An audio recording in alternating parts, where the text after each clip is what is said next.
All right, everybody. We are here today. Israelites and Christians debate.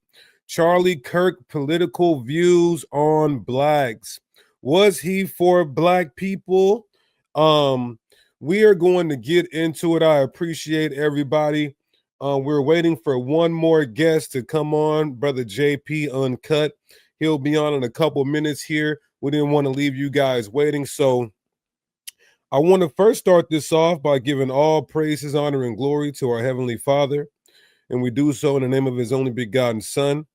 And this will be an epic discussion, fruitful, edifying, peaceful, cordial, tranquil. And as we come together to reason in this discussion with the late Charlie Kirk and his untimely and unjustly demise, there's a lot of questions now that the world has. Some may not have been familiar with Charlie Kirk at all. I know a lot of people did not know who he was until his passing.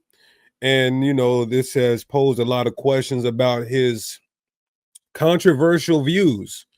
Um, are his views being taken out of context? Are people manipulating or twisting his words and spinning a narrative? We're going to get to that today, hopefully. And hopefully our brothers, Seiko, should I address you by Pastor Seiko or Pastor Woods? Or you're on mute. You're on mute. He's saying it doesn't matter. Yeah, it doesn't matter either way. This doesn't matter. I'm good. Okay, no problem. Okay, so, hopefully our brothers who are advocating that he was for black people, he wasn't discriminatory or racist, hopefully that they could articulate and explain it to those who believe that he was. And our brothers Ratazan and Hassad will be addressing certain points and evidence and facts that they believe he was not for our people. Priest Akkad, this is my channel, Priest Genesis Mode. Make sure you guys like, share, and subscribe if you like this type of content. We do this all the time, every day, all day. Bible-based channel that speaks on theological and political worldviews. Like, share, and subscribe. Everybody in the chat, I do want to address the chat as well. Make sure you guys keep it respectful, no ad homs and insults. This may be triggering on either sides. Either side could be triggered by these quotes and these sound bites and these accusations or allegations that are going to come up today during this broadcast.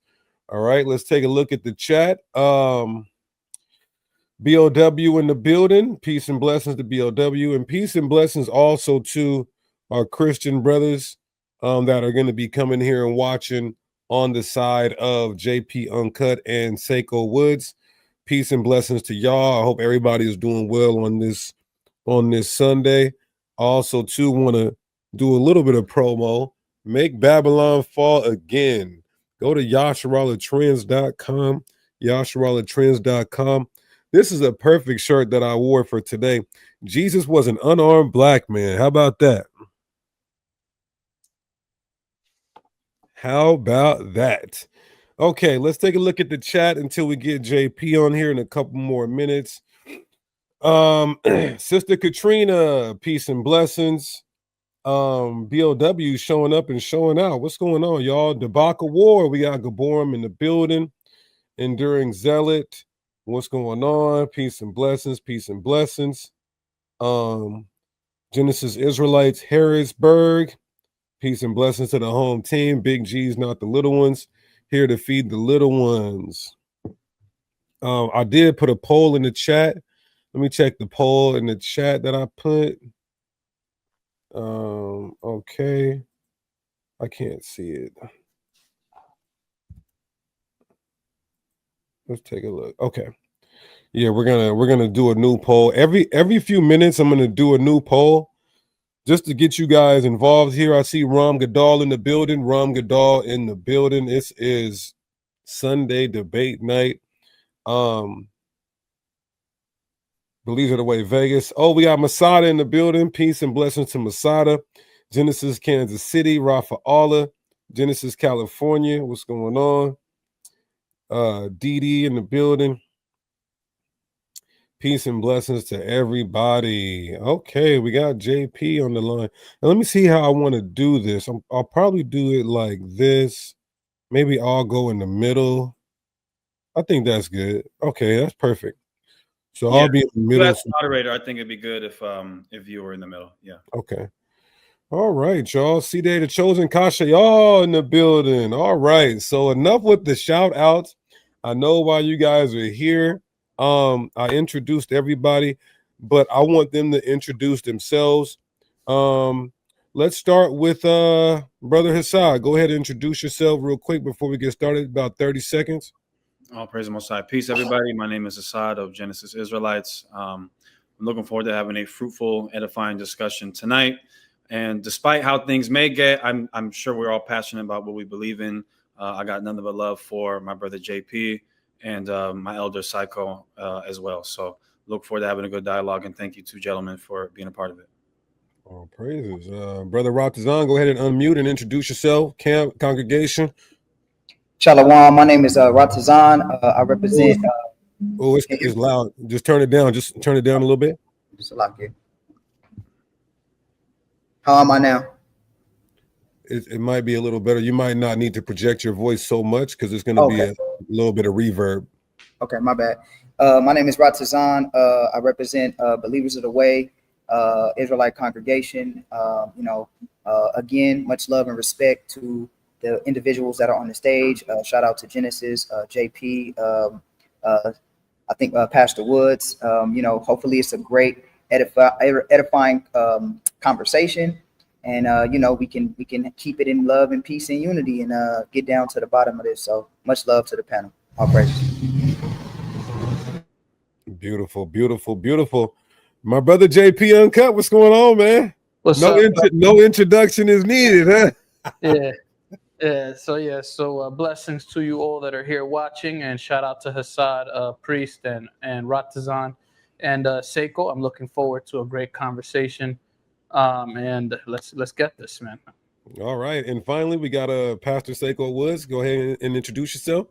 Yeah, thank you all for inviting me here. My name is Seiko Woods. I host the YouTube channel Book, Chapter, and Verse. You can find me on YouTube. You can go on Facebook and find me under my name as well, too. Also, other social media outlets. My name is not really hard to find. Looking forward to this discussion, and thank you all for having me here. That's good. By the way, how does my mic sound, by the way? You're good. You're perfect. Right, perfect. Hey, D, what about me? How I sound now? You're louder than everybody. So I think you're going to have to either push your microphone back. Priest, you can edit people's volumes with mics. You just have to click at the three dots when you select their. Oh, I see it. I got it right here. Okay. So just lower him up and try to see what level. Look at JP come and try to teach me something. Yeah. Try to speak now. Mic check. 1 2 1 2. Much better. Much better. You're good. You don't even have to do nothing. It's on me. Oh, the water. My JP, man. My favorite Israelite Christian. All right, so let's get this started, y'all. This is not a formal debate. This is informal. I'm only here to interject when I need to and to give space to answer, for people to answer, and for you not to pigeonhole the other party into how you want them to answer. I mean, we're all adults and men, so hopefully I don't have to step in too much at all. So I'm gonna open it up the floor. Go ahead, y'all. Y'all got it. Okay. Just to kind of set like a standard and kind of baseline, I did want to ask a question. JP, you're both Christians, but I guess since I mentioned JP, do you believe Reverend Martin Luther King Jr. was a hero? No. No, you don't believe he was a hero. Do you believe he was a good person? No. Okay. Do you believe if Martin Luther King Jr. were alive today, that he would be one of the best Black people alive? Yes or no? No. Okay. Psycho Woods, do you agree with his sentiments? It's Seiko. Yeah, I agree 100%. I support it. Matter of fact, not only do I not believe he was a good person, he was not a Christian, according to the scriptures. Okay. And also according to the biography of one of his own closest friends and allies. He wrote a book that he had titled, actually, let me just get it because I don't want anybody to think I'm making it up. Get it right here. Let me put my camera off for a second. Give me 1 minute. Let me find it right here. Sorry. Okay. And while the brother's looking for that, JP, what made Martin Luther King Jr. not a good person? Well, he cheated on his wife multiple times with white women. Not that the color of the skin matters, but he did that a few times. And my elder's here, so I'll allow him to proceed. But now you know my train of thought. Understood. Okay, go ahead, Seiko. Yeah, the title of the book is called "And the Walls Came Tumbling Down." If you recall the name, his name is Reverend Ralph Abernathy, and you can get the book online. It's an autobiography, and in the book he details some of the sexual exploits and some of the I'll even say depraved nature of the encounters that King and Abernathy and other people had in hotels with women and prostitutes. Actually, he titled himself chairman of the Natural, I would say, Putty Eaters Club Association. It's documented in the book. Actually, we all know the FBI with the corruption of the FBI notwithstanding, they submitted a tape to King, and also his wife Coretta heard the tape recording of the sexual escapades and exploits and things of that nature. He was also beating on women before he was even murdered.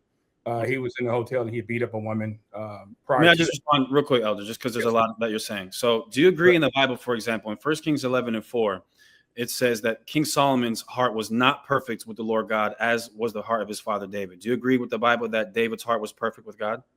Yes, because the Bible says it was. You said David or Solomon? You talking about David? David's yes, heart was perfect. Yes, absolutely. Did David commit adultery? Yes, he did. And he also repented in Psalm 51, Psalm 38, and Psalm 32. Okay, so King David can commit adultery and still be considered a good person. But the same standard that we're using cannot be shown for Martin Luther King Jr. to be a good person, just for the record.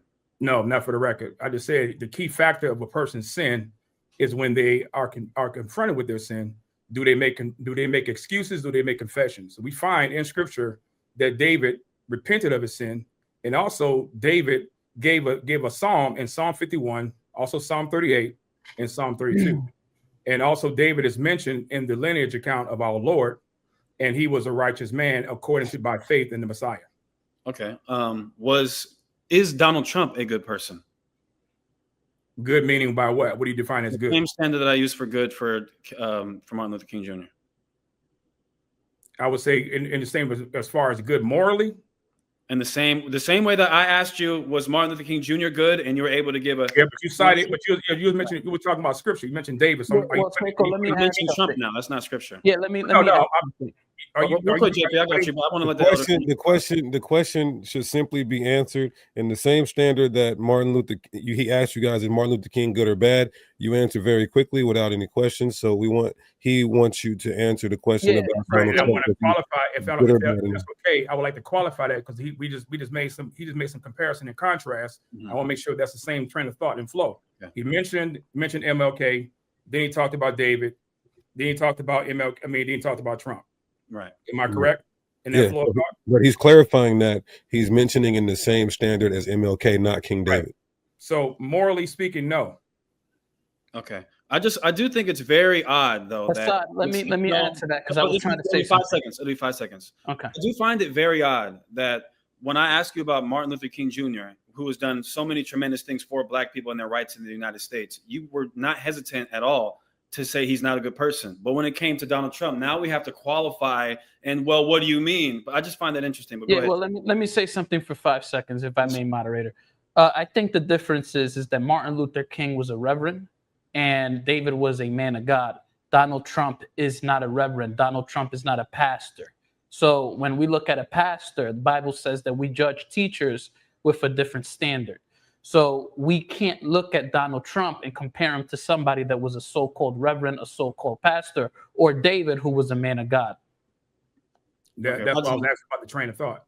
Understood. Ratazan, I didn't want to hog up all the time and all the questions and whatnot. No. You good. So, Ratazan, can I just ask you both a question? It's the same question. How do you guys feel about Martin Luther King? Just to get it out there for the record. Martin Luther King is my brother. Okay. And I love him. Yes, sir. I think it's important to understand that a lot of these allegations came after Martin Luther King's death. I think that's very pertinent to understand. I believe that that man was not able to defend himself when these allegations came out. I think it was strategic. And to be honest, they're at this point allegations, right? That man's no longer here. He's not able to speak for himself. But I do think it's funny, and I do think it's odd that Donald Trump doesn't get the same scrutiny, right? And I do believe that the scriptures tell you that if we are to have anybody that is a leader over us or that is a head over us, they should be. Well, let me ask this question: is Donald Trump a Christian?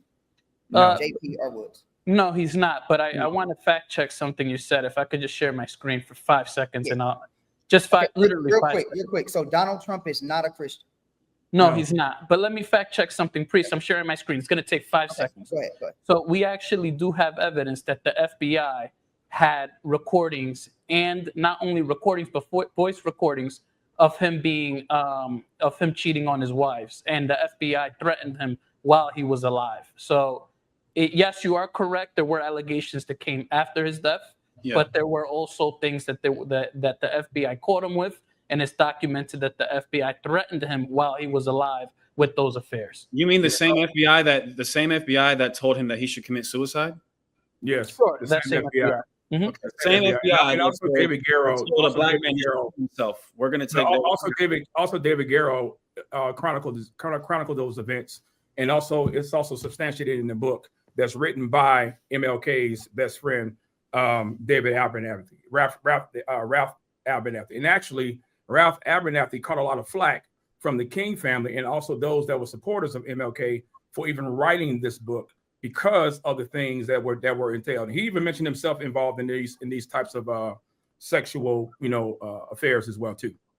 Okay, understand. I don't want to derail. So are we discounting Ralph Abernathy's work as well? No, I'm not discounting.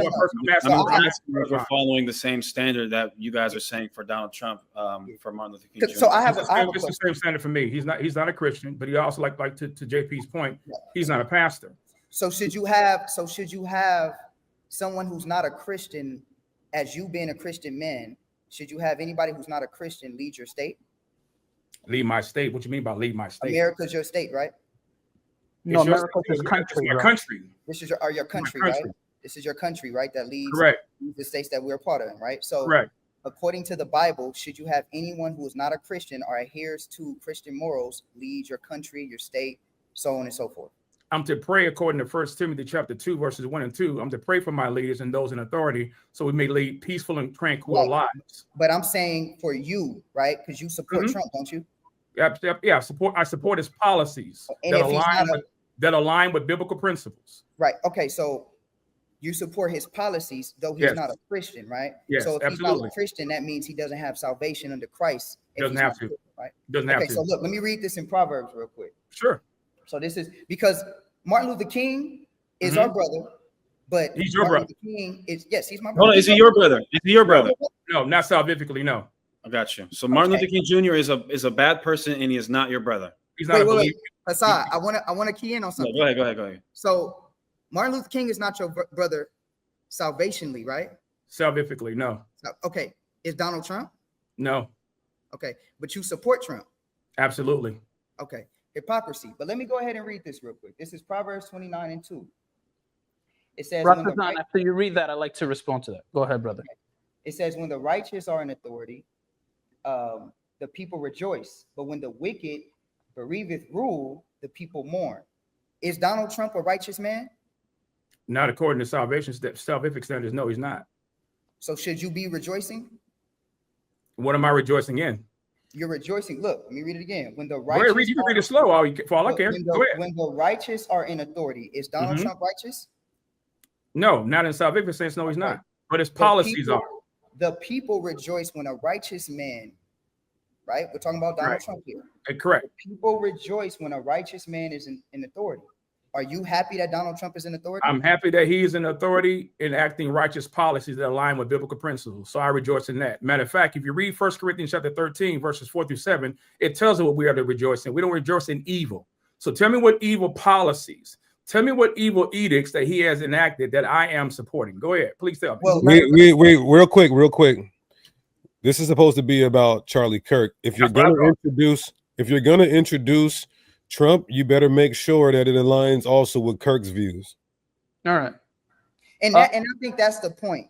The point is, if Charlie Kirk is an upstanding Christian, he is not supposed to support anyone who does not upstand or have those same Christian values and morals. Thank you. Can you bring that point down? When you said Christian values.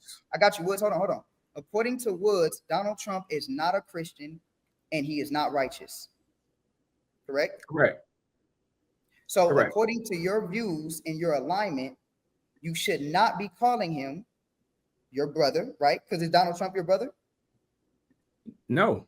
I just said that this is my third time saying that. And this is a slippery slope fallacy. Got you. So the same type of guidelines that you would hold for MLK, you have to hold those same type of guidelines for Trump. No, he does. We're talking about. No, and JP said he does. He does. I'm referring to morals. I'm referring to the policies that I am to live by. Okay. So tell me, since you're bringing up Trump, and I'm hoping that you can connect the dot with it applying to Charlie Kirk, because I'm asking you, please, like the third time, show me what policies, moral policies that he has enacted that I am endorsing and have publicly supported. Please tell me. Go ahead.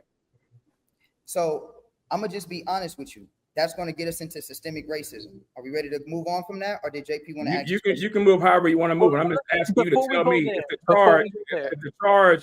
the charge is that I'm supporting a wicked person. Okay. Yeah, definitely. A wicked person is known by what they do, right? Yep. Okay. So he's the president of the United States. Tell me what wicked deeds that he has legislated or he has signed into law that I am supporting as a professing Christian, as a believer. We would need to know the entails of all the policies that you do. Well, he's the one that brought the charge. So I'm asking him to give. Well, look, listen. So the question started off on a moral premise. Absolutely. Hassad asked the question based off a moral premise. So I'm simply responding with a question based off a moral premise because MLK's policies largely help the Black community, largely help the disenfranchised. Okay, and we could get into that systematically. So, but if you're saying morally he was a bad person, you have to judge Donald Trump morally the same way. Now, if you want to get to policies, we could get to policies, but the question was catered and centered around moral principles. You have to have the same moral standard, which you said you do with Donald Trump. Now, if you're a Christian, I know the Bible tells us that we shouldn't have anybody that's wicked rule over us. Regardless of the policies or not, Donald Trump is not a Christian, and morally he will be a wicked man. Correct? Can I say something before Seiko responds? Wait, hold on, real quick. Woods, correct? Hold on, let me say something before Seiko responds. No, let him answer. Let him. If I feel like as far as listen, I have no problem responding to that. Donald Trump is not a Christian. MLK is not a Christian. Barack Obama is not a Christian. Anybody that does not place their faith and trust in Jesus Christ is not a Christian. Is Donald Trump? So listen. So their righteous deeds, according to Isaiah 64, are as filthy rags in God's sight. Okay, I'm talking about policies. I'm talking about the things that benefit all mankind, not just Black folk. All mankind. You switched it to policy. It was about no. But listen. You said morals, right? So I just asked you. So I just asked you. Give me the moral policies that he has enacted as president that I am endorsing and supporting. That violates. It wasn't about his moral policies. It is because you said it doesn't matter what you mentioned about what King did for the people, right? I got you. You're switching into policies when we were talking about the morals and ethic code of these two individuals. If you're saying MLK is an evil person based off his morals, then Donald Trump, and you agreed already, has to be that same line of evil and wicked, because Donald Trump also has sexual allegations out against him. He also had to go to court for sexual allegations and misconduct. The only difference with Donald Trump is that Donald Trump is alive to be able to defend himself. MLK never publicly defended himself against a lot of these allegations that the FBI, which is known to be enemies of the Black community, brought up against him. So here's what we're going to do. We're going to allow one second. I'm going to allow Pastor Woods to respond to that, and then we got to get back to Charlie Kirk. So what do you say about Ralph Abernathy? Did you read his autobiography? and the walls came tumbling down. This is his best friend. No, I never read this. I never read it. So let's just take the FBI out of the equation then, okay? Because everything that I just mentioned in the book is what he did, and he includes himself in this. So are you also questioning and saying that Ralph Abernathy is a liar, that he should not be considered credible? I would have to, because if you think about it, look, historically, when the FBI, let's use the Black Panthers for an example. When the FBI, I'm not talking about the Black. Let's just answer my question about Ralph Abernathy. You can't tell me how to answer. It's Mr. Woods. You don't come up and just say Mr. Woods. Just say Mr. Woods. You just gotta sit back and let me answer. Okay, but let's just say Mr. Woods. Then you gotta, Pastor Woods, you gotta sit back and let me answer. So historically, the FBI has been against Black communities. When the FBI took down the Black Panthers, they infiltrated it with people that look like me and you. So to simply say that his best friend wrote something and to be ignorant of the fact that a person could get paid off, ransom money, whatever the case may be, I think that would be nonsensical. Especially if a man is not here to defend himself. So wait a minute. I just asked you a question about Ralph Abernathy. Okay, you said you didn't read his book. So because you didn't read the book and you keep inserting the FBI, I've already said take the FBI out of the equation. You can't take the FBI out of it. Listen. We can take the FBI out of the equation if Ralph Abernathy is a witness to what had occurred, and he's a witness, and he is including himself in these same sexual escapades and these same sexual issues that MLK and others have done. And not just that, he also mentions what the FBI did. He also mentions the blackmail. He mentions that. So now, are you saying that Ralph Abernathy should not be considered? Because number one, because you didn't read the book and you want to keep inserting the FBI in it, thereby making the FBI, since the FBI is involved, then what Ralph Abernathy is saying is not true. Is that what you're saying? I'm not inserting the FBI in it. You brought, first of all, you mentioned the FBI. So I just all right. So we're gonna reset back to Charlie Kirk here. Hassad, go ahead and take the floor, since you and JP can get another topic going as far as it pertains to Charlie Kirk. JP should be able to finish his last comment, and then Let me just say this, and it'll just be 10 seconds out of respect for the platform. So Ratazan made a decent argument with the Proverbs verse. I think that when we read Romans chapter 13, 1-2, it says, let every person be subject to the governing authorities, for there is no authority except from God, and those that exist have been instituted by God. Therefore, whoever resists the authority resists what God has appointed, and those who resist will incur judgment. So if Martin Luther King did something good, I'm going to give him credit and say he did something good. But the difference is, and I'm finishing up with this, Martin Luther King was a pastor, Donald Trump was not. That's where I'll end there. Okay. All right. All praises. Go ahead. Let's reset back to Charlie Kirk. Okay. Charlie Kirk has stated that he does not believe that Black people deserve reparations. Do you guys agree? That's his opinion. I'm asking you to agree, sir. I don't agree or disagree. It doesn't matter to me. You do agree or disagree. You have a stance on it. I don't care. I didn't ask you if you cared, Mr. Woods. I'm answering the question, Hassan. I'm answering the question. It doesn't matter to me. The question is, okay, watch this. Do you care about Charlie Kirk's opinion on reparations? No, I do not. Perfect. That would have been the answer to the question. That's not the question you asked, though. Right, exactly. That's not the question I asked. The question I asked is, do you agree with Charlie Kirk's opinion? I don't agree or disagree. Okay, JP, do you agree or disagree with Charlie Kirk's stance on reparations? I think that he's entitled to his opinion. I don't agree. Wow. Yeah, that's not what I asked you. I didn't ask you if he's entitled to his opinion, brother. What are we doing here? I'll be honest. Look, I don't really care what he thinks about that. I didn't ask you if you cared. I asked you, do you agree? Okay, watch this. Do you agree nor disagree? Do you agree that Black people deserve reparations? I haven't looked into that enough. I'll defer to my elder here.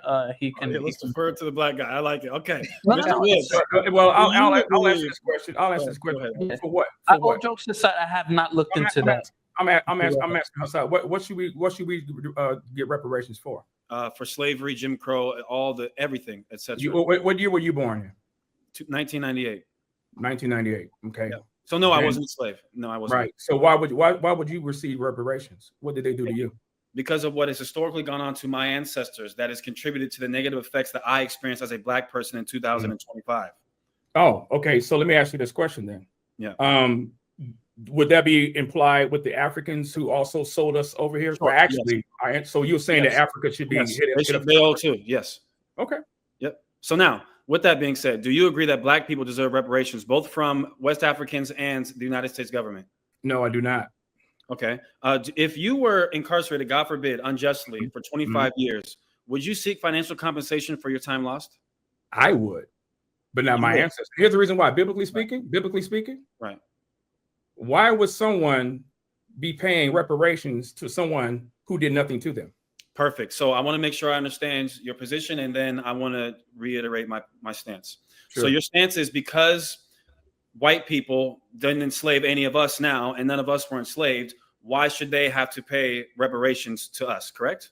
Right. Biblically, that would not line up. So again, you just agreed that if you were incarcerated unjustly for 25 years or whatever duration of time, you would seek financial compensation. Where would that Where would that financial compensation come from? It would come from the judicial system. Okay, where do they get the money from? They get it from taxpayers. Okay, did all the taxpayers have something to do with your incarceration? No, they did not. Right. In the same way that not all the taxpayers had something to do with your incarceration. It's not false equivalency. Hold on, I'm not done. Yet they still have to pay the taxes that then go towards you receiving financial compensation, which you would rightfully deserve.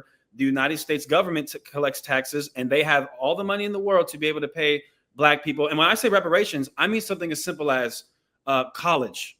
The United States government has more than enough money to pay for Black people's college. I think that's a fair restitution for all of the pain and suffering that we have gone through.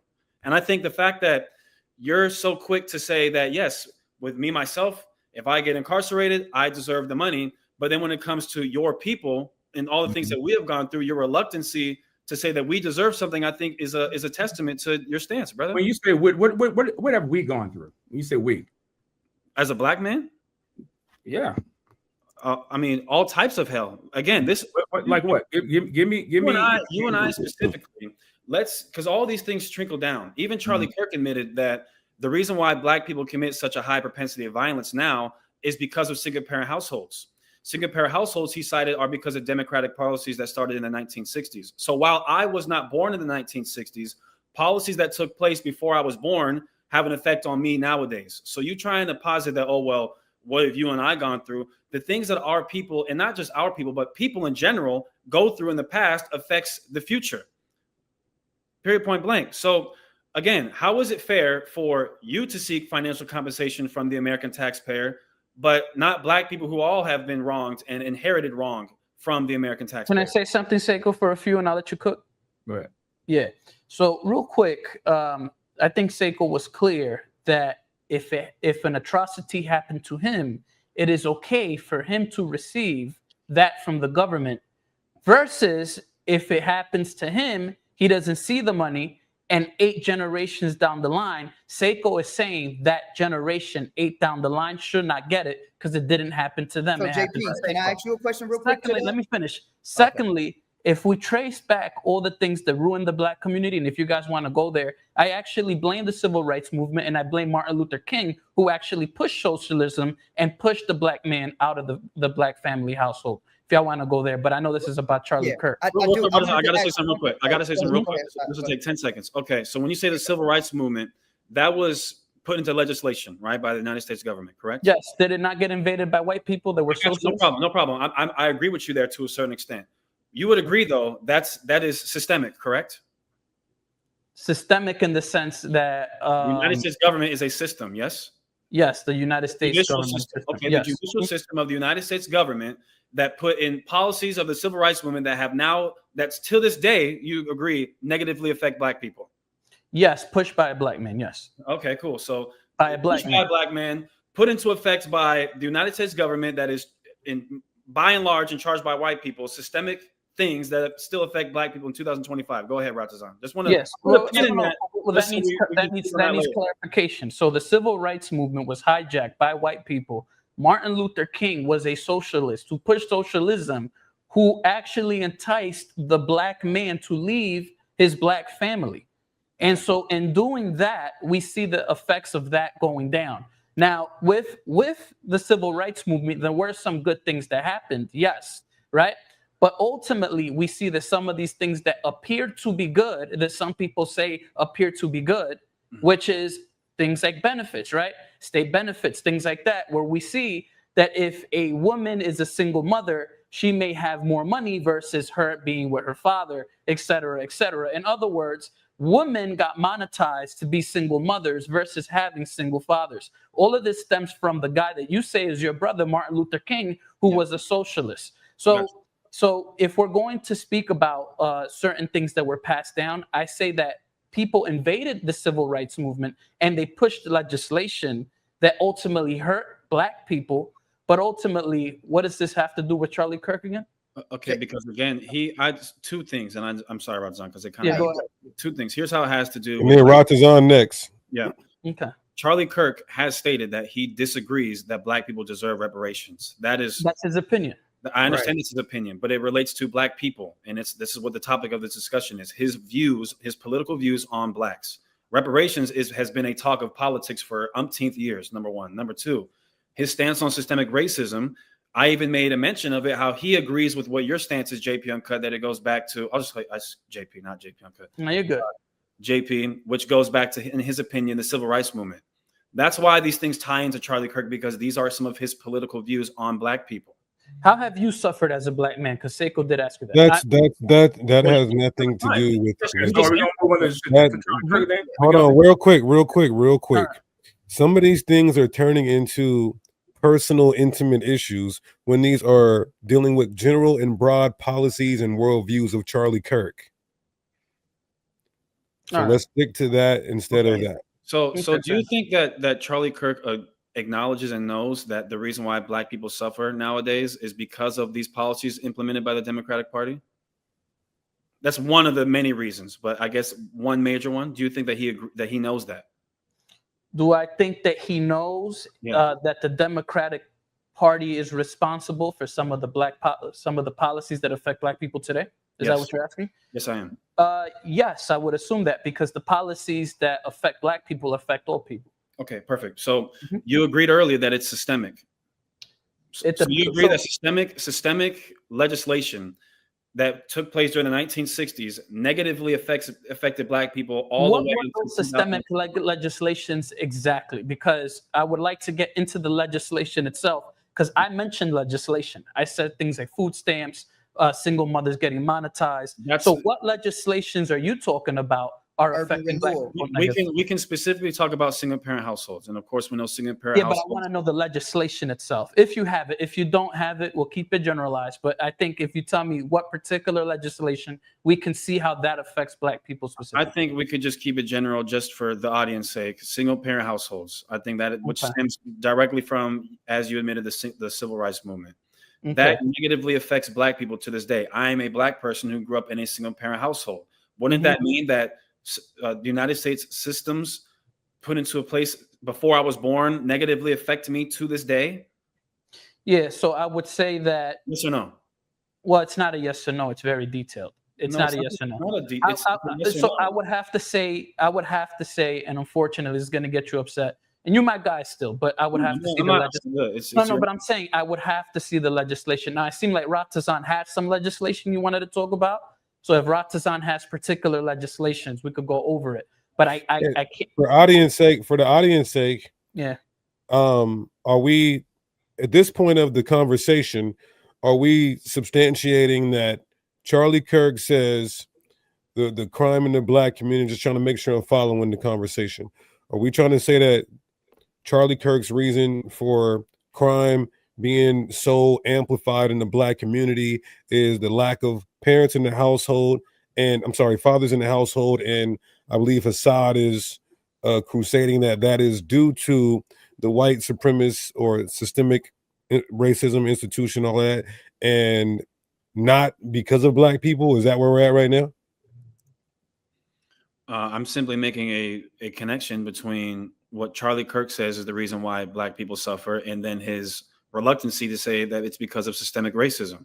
Yet he would say that one of the main reasons why Black people suffer is because of single parent households, which stem directly from legislation in the 1960s. So So can we get Mr. Seiko and then JP Uncut to respond to that? Like, because I've heard it myself. Charlie Kirk says this, the reason why the black community is so in distress, disenfranchised, marginalized, because the black man is not in the household. And Brother Ratazan and Hassad are saying that is due to the systemic racist institutions. And what do you guys say to that? So I would say, yes, it is systemic, but who instituted it? And if we're saying, and I'm qualifying that, if we're saying that was just white people, well, white people didn't make us do anything that we didn't want to do. So in the 60s, you had MLK, and you also had other black civil rights leaders that were pressuring LBJ to give civil rights. Now, civil rights in the context of not discriminating based on quote unquote race, which is a social construct, have no problem with that. But that is not what helped the black man succeed. Actually, it caused the black family to go further back than what we did prior to the civil rights era. Because how can you explain what the black family prior to the civil rights movement, prior to the civil rights era, was more cohesive, and fathers were in the home and was not relying on the government to do anything for them until the black community, the black family, the black preachers. This is all documented. You can look it up. Yeah, I'm sorry. Go ahead. Finish your thought. They now started getting in bed with the government. So now you have LBJ's war on poverty. So yes, you have a systemic issue insofar as the black community is the target, but the black community also has sellouts within our own community helping pushing this agenda, i.e. MLK, i.e. Al Sharpton, i.e. Jesse Jackson, i.e. almost every black congressional leader that was involved in the civil rights era that was pushing this, Obama, all of them. So if we're going to talk about what Charlie Kirk said, yes, I agree 100% that what Charlie Kirk said, that one of the reasons why the black family is in disarray is because of the lack of the black man being at home. Because I know I grew up with a black father in the home. Mm-hmm. And I know that my behavior can only be credited to the fact that I had a black man in the home. I had like a James Evans daddy. You know what I'm saying? Yeah. I had one of them type of men. I didn't have this little punk passive man that basically deal with timeouts. No, he took time out. He finished beating my behind. So one of the reasons why we have problems in our community is because of the man not being in the home. So I would agree with that 100%. Yeah, and just I want to say real quick, I agree, Pastor Woods, I agree with what you said to a large extent. I, of course, grew up with a single black father. So the stigma of the absentee black father was the opposite in my case. But nonetheless, where we both align, where we both agree, and one of the points I'm trying to illustrate is that you asked me, for example, what have you suffered today as a black man? Well, again, you asked me when I was born. There are things that have happened years before I was born that the United States government put into effect, albeit with the assistance of sellouts amongst our people, that negatively affect myself and other black people to this day. And if someone is to, what would you say about someone that denies that there even is a system that historically has oppressed black people that affects them to this day? I will ask for context for that, because I'm not saying, here's what I'm not saying. I'm not saying that racism does not exist. I'm not saying that prejudice does not exist.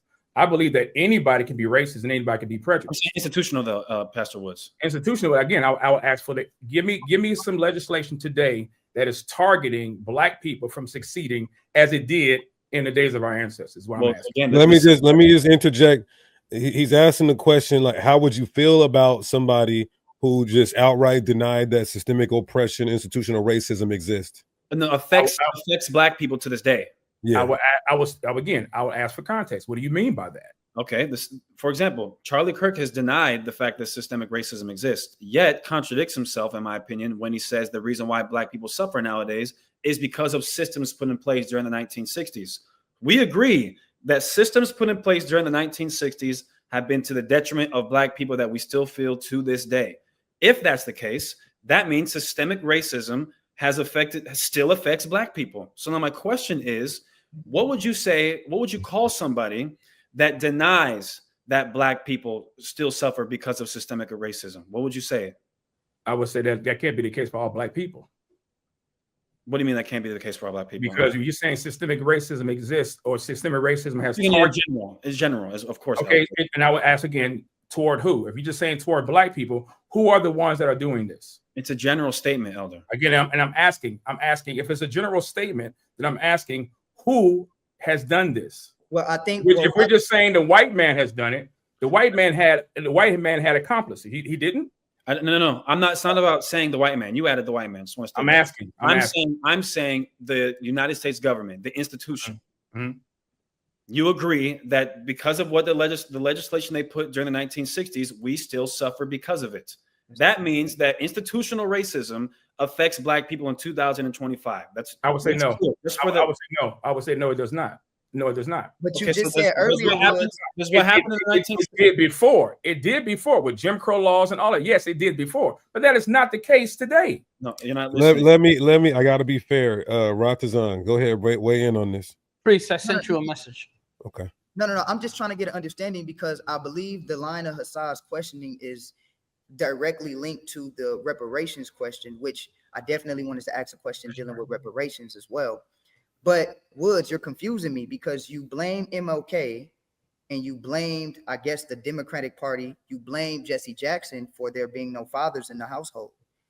I've heard Charlie Kirk speak on the same sentiment, saying the reason why there's no fathers in the household is directly linked to Martin Luther King, the Democratic Party, food stamps, welfare system, so on and so on. So we're still suffering for those effects today. Who's we? Black people in general. Black people in America. So black people in general are suffering from this today. How so? How? You just agreed. Yeah. No, I said before. I'm not saying today. So black people. Do black people don't agree? Go ahead. Because I wanted to ask. So black people don't suffer from single parent households today? Exactly. That's self-induced, sir. That's self-induced. It's self-induced. It doesn't have anything to do with the civil rights act. It doesn't have anything to do with the civil rights. And here's the reason why. Hold on. Here's the reason why it's self-induced. Because explain to me in the 1940s and 50s prior to the civil rights. No. Let's go history. Y'all want to talk about history? Let's go history. Explain to me prior to the civil rights era popping off that the black family was more together then. The black man was in the home. That's the point, Elder Wood. No. Let him let Pastor Seiko land his plane. If you're telling me that we're suffering today, how is it that our people prior to the civil rights era, who went through more hell during slavery, Reconstructionism, Jim Crow, prior to, was more together, more cohesive, had family values? The man was taking care of his family, even under oppression, in your face oppression, not this boogeyman crap, in your face oppression, educating their families. How is it that now in 2025, us with our iPhones and our iPads and our computers and air-conditioned houses, and we got it better off now as a people, when it comes to technology, when it comes to advancement, than our ancestors ever had? You telling me that we're still suffering? Okay. I'll answer the question. You already answered the question yourself, but I'll ask a question that will answer the question, and just humor me if you will. I agree that in the 1940s, we were together more. We had, two-parent households more. We even had higher graduation rates in high school and in college. Nowadays, in 2025, those things have decreased. What happened in between the 1940s, where we had all this unity amongst each other, and now in 2025, that has led to the decrease of all those aforementioned positive things in the black community, Elder? You have the black family or the black woman. I'm just giving you history, sir. I'm listening, Elder. I'm 54 years old, so I'm older than all of y'all in this room. I understand, Elder. So I'm talking about history. I'm talking about what caused the black family to be separated. It wasn't anybody busting in through our house and putting a gun to our head and separating the man from the family. It was because of money. It was because of so-called benefits. If you do this, we'll give you this. So it was not under any type of in-your-face oppression. It was self-induced. It was greed. It was the willingness to get money from the government insofar as I can get this man out the house and now have these benefits without having the man in the home. That's what caused. Let me add something to that. And yes, there were benefits and things like that. No one was forcing anybody to take those benefits. And if you didn't take those benefits, as to Seiko Wood's point, 30s and 40s families were intact. So when these benefits that nobody was forced to take were there, and incentives to make women who are single moms monetized, this is why things happened. And just as a moderator, I'm listening to both sides. I just want to be clear.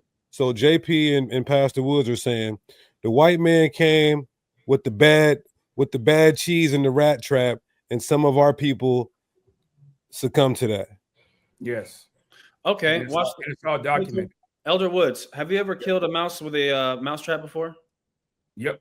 Okay, so notice you took responsibility for killing the mouse. You didn't say the mouse killed itself. Because you put the trap in front of the mouse, you still acknowledge that you are responsible for killing that mouse. Hey, for the record, I did not mean to hand him that layup for that slam dunk. That was not a layup. That was I did not. Let Ratazan. I feel like Ratazan say a few things, and then I know Hassad has his next point. We got about 40 minutes until the crowd can get the question parts. Not 40 minutes, excuse me. Yeah, roughly 40 minutes till we get to the the audience questions. Well, can we allow Seiko to respond to the rat thing? Yeah, go ahead, and then Ratazan get in. Equivalent. So you're comparing women to rats. I mean, what are we doing here? I'm just asking. How matter of fact, I don't even know why y'all dapping in and alley-ooping each other up and having anyway. But explain that to me. How are you comparing that to what black families chose to do? Yeah, chose to do. No, you don't have to. No. For the sake of time, I want to let Pastor Woods rebuttal to that, and then let Ratazan get involved. Well, let me ask Seiko Woods a question. Seiko Woods, does a rat have the same intellect as a human? No, that's what I'm saying. Why are we comparing human beings to rats? That's just assuming. I didn't know. Okay, let's move forward. Let's move forward. Ratazan, go ahead, brother. It's a very. I think it's context, man. I think a lot of the context historically is being overlooked, and I believe it's done purposely. We make it seem like America was trying to offer these food stamp benefits, and people was like, you know what, I'm a black man, let me just leave my family. I won't directly benefit for the food stamps, but I'm gonna just leave my family, and my family will benefit from the food stamps. That's not giving the full totality of what happened. We're failing to realize that America shipped out a lot of black jobs that American black people were working. A lot of black people were forced into poverty because their jobs were shipped and outsourced. We have things like Jim Crow and black codes, which prohibited black people from having high income jobs in the South, right? Which produced a large area of poverty. And then the government came in with the food stamps to offer assistance. It wasn't like black men were just leaving their houses. It was a lot of things that came into play, not to mention the drugs that heavily affected black communities and mass incarceration that heavily affected black communities. And all of this was handed down systematically. So it wasn't just food stamps. This is a layered problem that happened to the black community under the U.S. government. Whether you're Democrat, whether you're Republican, I look at them all the same. The U.S. government had systemic systems in place to make the black communities impoverished, and then offer the food stamps to get black fathers out of the home. And that is proven systematically. So I think I'm a little bit confused, because I think it was a great point that Hassad brought up. And I'll just hopefully we could touch on it just a little bit. When Hassad is saying, well, if I got disenfranchised systematically and that was handed down, like for instance, single parent households and so on and so forth, should I get reparations for that? Well, America historically has given reparations to Israel, which we haven't done anything directly to anything that the Germans have done to Israel, but we give them $3.3 billion in aid. We give them $3.3 billion in aid, and no one has a problem with that. We finance their militaries in the whole nine, but yet we have an issue with giving blacks some type of reparation for what has happened to us in America. It's hypocritical, right? It's really self-hate for a black man to agree. Can we respond? Yeah, you gotta let him respond. I'm like, okay, hold on, you gotta give him a chance. Let's not overload. Look, what we're gonna do is I'm sorry. Let them respond, and then it seems like you got some more you want to say, Rata. We'll give it back to you. I'm gonna just yield with that. I'm gonna let them respond. Y'all know how I get a little passionate. Go ahead. Go ahead, JP. I'll let you go first, because I was talking. All right, cool. Yeah. So my first thing would be this. You're mentioning, first off, I would like to look at some of this data, and I'm not calling you a liar or anything like that, but earlier you said that a lot of the allegations that came to Martin Luther King happened after the fact. We proved that it happened during. We gave you sources. You rejected the sources. You didn't read the sources. So I would like to see how those things that you're saying played out. But the way that I see it is, as Seiko mentioned, in the 30s and 40s, with the direct oppression that they had, it could not have gotten worse than what they had in the 30s and 40s. They still found a way to be together. 30s and 40s, it was the worst of the worst, literally fresh off of slavery, right? Generations closer. So the math isn't mathing, then the further we remove ourselves from slavery, the more oppressed people are. So I'll finish with this and I'll give it to Seiko. We look at 2025, there's not a single job that a white man can have that a black man cannot. All the opportunities that white men have today, a black man has today. And if you're going to say that there is legislation that is against the black man, I would need to see that legislation here today. Ratazan has said a lot, but he has not been able to provide a legislation that directly goes against the black man. In fact, I was the one that brought up the legislation of food stamps that led the black man to eventually leave the household because the black woman was getting monetized to be single. And Black codes is a legislation, and it was a legislation that was well, passed. Hold on, Pastor Woods, go ahead. Yeah, we good. So I would say, just to your point also, Radazan, that when it comes to reparations and it comes to other countries, I'm not in support of that. It would be independent on what it is. If the country has been responsible for doing something, then that could be a conversation to have. I don't have no problem with that. But just because the United States does something doesn't mean I'm in full support for what they do. So I want to make sure that's clear as well too. But when you mentioned these black codes, when were these black codes legislated and become into law? This was in 1865 to 1866. It was black codes that was passed down, disenfranchising black people from having certain jobs. Okay, right? And what jobs are those now in 2025? And then well, that's the point. So it's systemic, right? So for an example, you're against affirmative action, right? Yes. You're against DEI, right? Yep. And you want to ask me why? You want to ask me why? Let me finish, Pastor Woods. Go ahead. These are legislations that were passed that directly went against legislations such as black codes, right? To give us opportunities to have better opportunities such as what. Hold on, Seiko Ratazan, that doesn't work. In the 30s, let me. That's what I'm asking. This is ridiculous. You can't bring up something from the 1800s. That's what I'm at. I'm just trying to see if there's a link. I got you. We'll let you link it together. Go ahead. Let me finish. So you have certain things like, for instance, segregation, right? Whites only, blacks only, right? When you see these certain laws that are passed to keep our people, for instance, sitting in the back of the bus, not being able to sit in the front of the bus, legislation like DEI, affirmative action, so on and so forth, these things took place to be able to rewrite certain things that were put in place to keep us from moving up. But these are things that you guys directly oppose to, which it confuses me, because how can you oppose to what actually got us to be able to have the same jobs and rights as Caucasian people? Affirmative action, DEI, the civil rights movement, so on and so forth. Without these movements, who's to say me and you as black men in America would not still be in those type of positions of low income wages, based off of the legislation of America. Can I respond to that for 10 seconds, and I'll let Seiko. Seiko, 10 seconds is all I need. After that, I have to say something as well. Yeah, 10 seconds, and then Seiko will respond. So I looked up these laws. We're looking at these laws: 1865, 66, 66 to 68, and 1870s. The black family was the strongest in 1900 to 1940s when they were strongest. So the math isn't mathing. Because despite this, the black family was prosperous in the 1900s, 1940s. Yeah. Now, had you had something a little bit closer, maybe we could have a conversation about that. But in 1900s to the 1940s, the black family was at its peak. It was after the civil rights movement that we see the decrease. In other words, this isn't what affected the black family to be what it was today. It was the civil rights movement, not that. Okay. Pastor Woods, then Hassad. Wow. Okay, so Radazan, you mentioned again the black codes. I'm trying to see where the link is, because you mentioned affirmative action and DEI.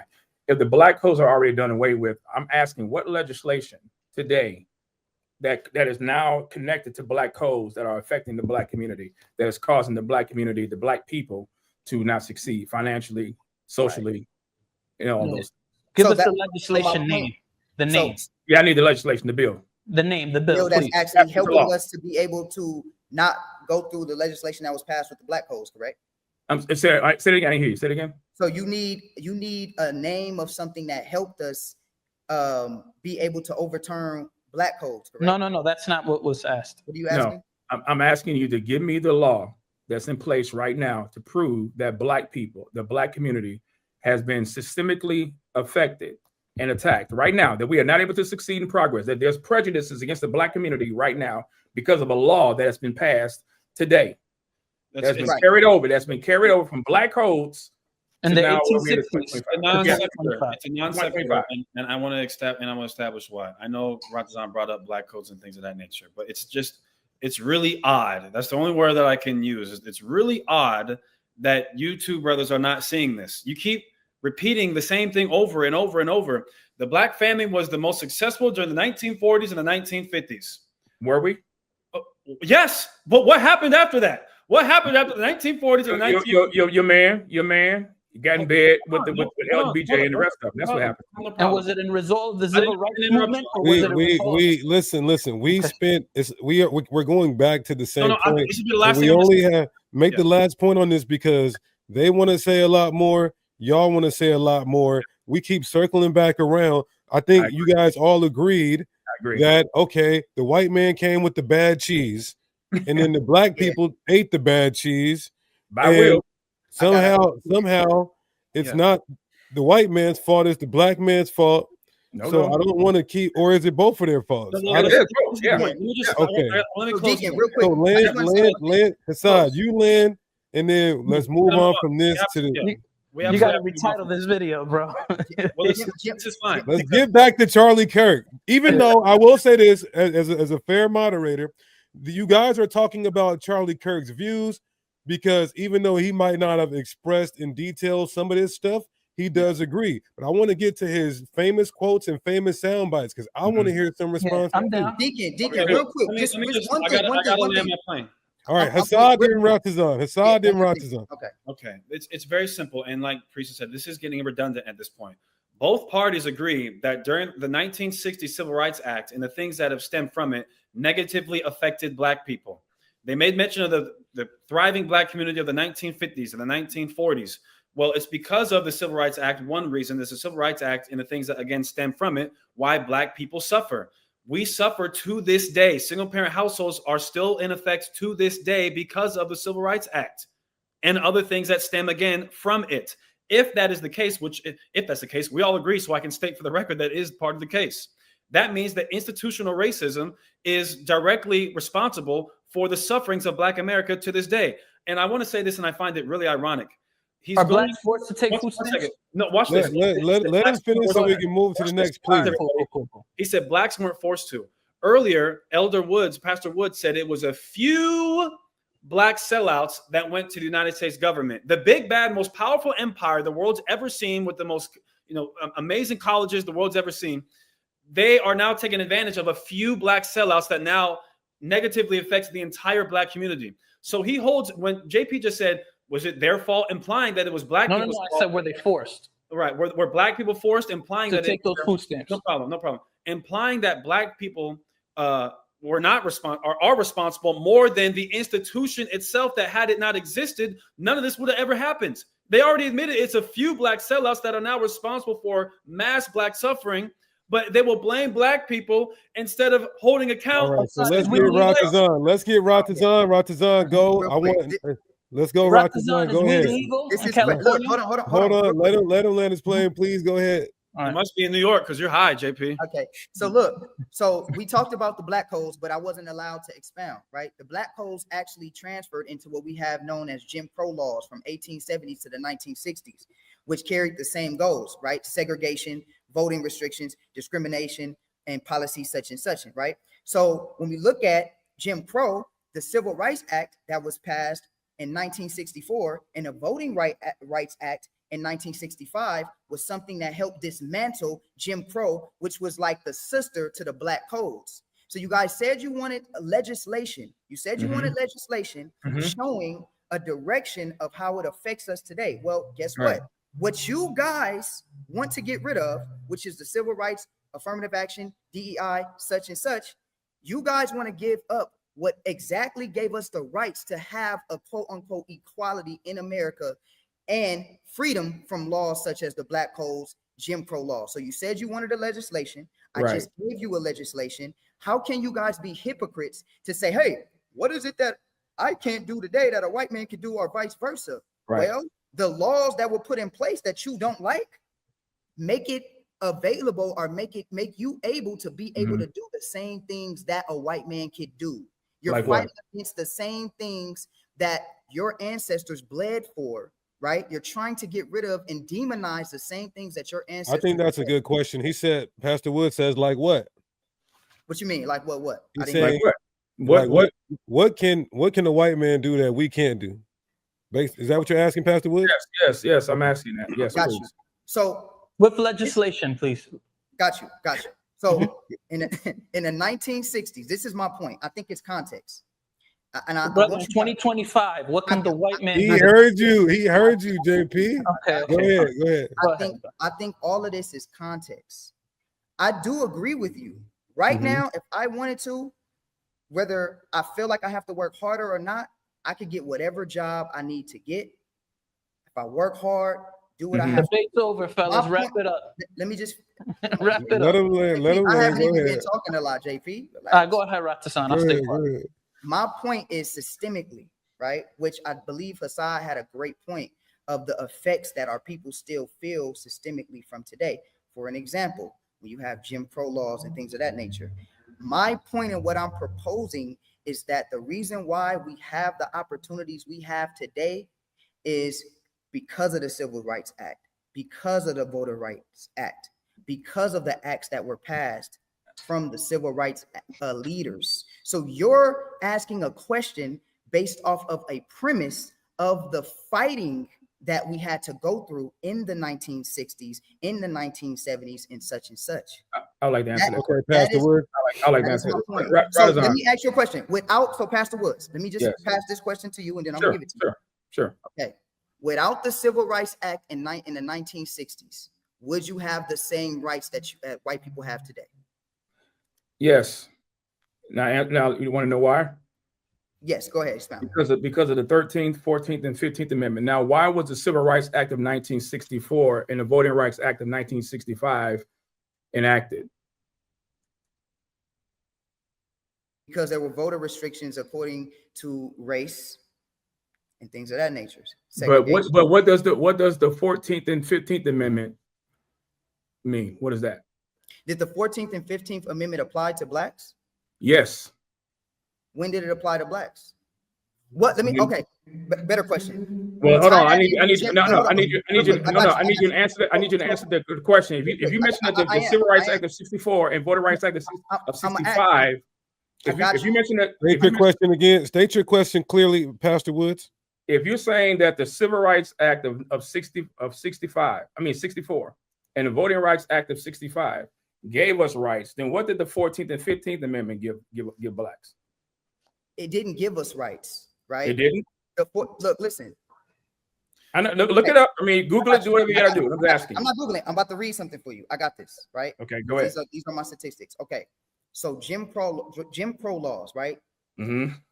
Jim Crow laws were heavily based off of segregation, right? Segregation of housing, transportation, and schools. Would you agree? Yes. Okay. And during that time, yes. Okay. Did the amendments prohibit segregation? It was supposed to. That's why it was federal law. Okay. So, but why? Where were those infractions? Where were those infractions perpetrated at? In other words, regionally, where did that happen?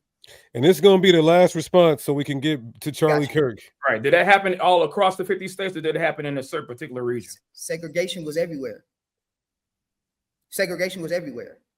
All right, so we'll end it there. Hassad, it's on you.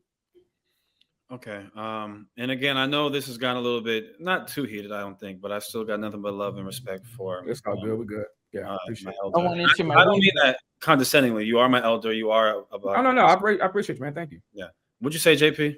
No one answered my weed question, but we'll move on. Okay. Okay. Where do I want to go? I'm trying to think. Okay. Anybody can answer. Let me know, is this a statement that is prejudice based upon someone's race? Mm-hmm. If I were to see a white person suiting up to play basketball for the local high school team, and I said, wow, I really wonder if he can really play, seeing as how he's white, is that a prejudice statement based on their race? Yes, it could be. It could be. Okay, I don't know this person. All I know is that I've never seen them play basketball. All I know is that they're playing basketball and they are white. Is that prejudice based on their skin color? Based on their skin color, yes, it could be. Yes. Okay, if someone was to look at a black pilot and say, wow, I don't know if this guy's qualified because he's black, is that prejudice based on skin color? No. Because there's context to that one. But I know where you're going with that one. Nice try, though. I need to play the clip. I mean, that's a nice one. That's a nice one, Hassan. Play the clip. That's not all you said. That's not all you said. And I can pull up. Nice try, though. I like that. Nonetheless, the point remains.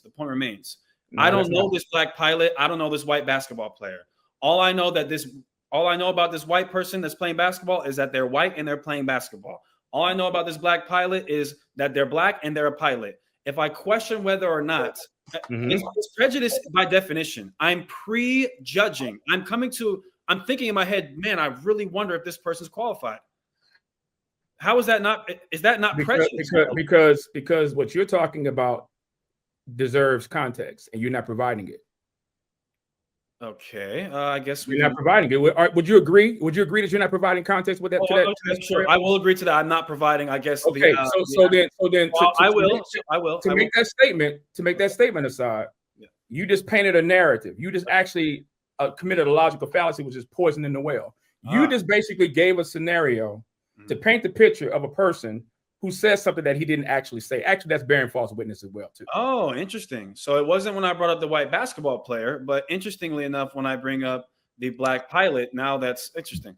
I also said it depends, but I would agree that it could be prejudice. It involves context. It involves context. Interesting. Absolutely. Ratazan, do you have the clip? I know I have it somewhere. I just have so many tabs. I'm trying to find it. The black pilot clip. Hopefully it's in full context. Yes, I want to provide full context for the elder. I definitely don't want to misrepresent Mr. Kirk. So I'll pull that up momentarily. I literally had to pull it up here because I was waiting to go to it. 18 minutes until Q&A from the audience. Okay. So if Ratazan, if you had that would be great. Yeah, I can go to my history. I'm looking for it as well. Yeah, I appreciate that, brother. But I'm not finding nothing. So let's keep looking. Yeah, I know. Oh, I thought you were gonna say let's move on, but all right. No. I said let's keep looking. Okay, I got you. Appreciate it. Let me see if I can find this. Charlie Kirk, black pilot.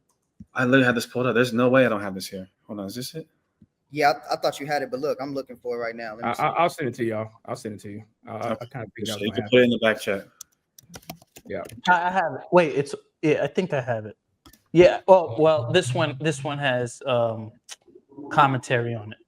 But it still has the marker on it. Yeah, I think this should suffice, I believe. Let me see. This does have comment as well, but he'll still play the clip. So here we go. You got it? Okay. Yep. Sorry about that, audience. Very unprofessional. You good? All right. Hey, I found it. Hassad. Yeah, I got it right here. Okay, I got it right here. I had y'all turned down. Okay. And now, of course, it wants to buffer. Incredible. What is it? CNN. I have so many tabs open that it might take too long. I got it. Just direct me and tell me where you want to go. Maybe I can play it. I have it pulled up. Oh, you got it? Never mind. Yeah, I got it. Let me see. Let me try to play it. Go ahead.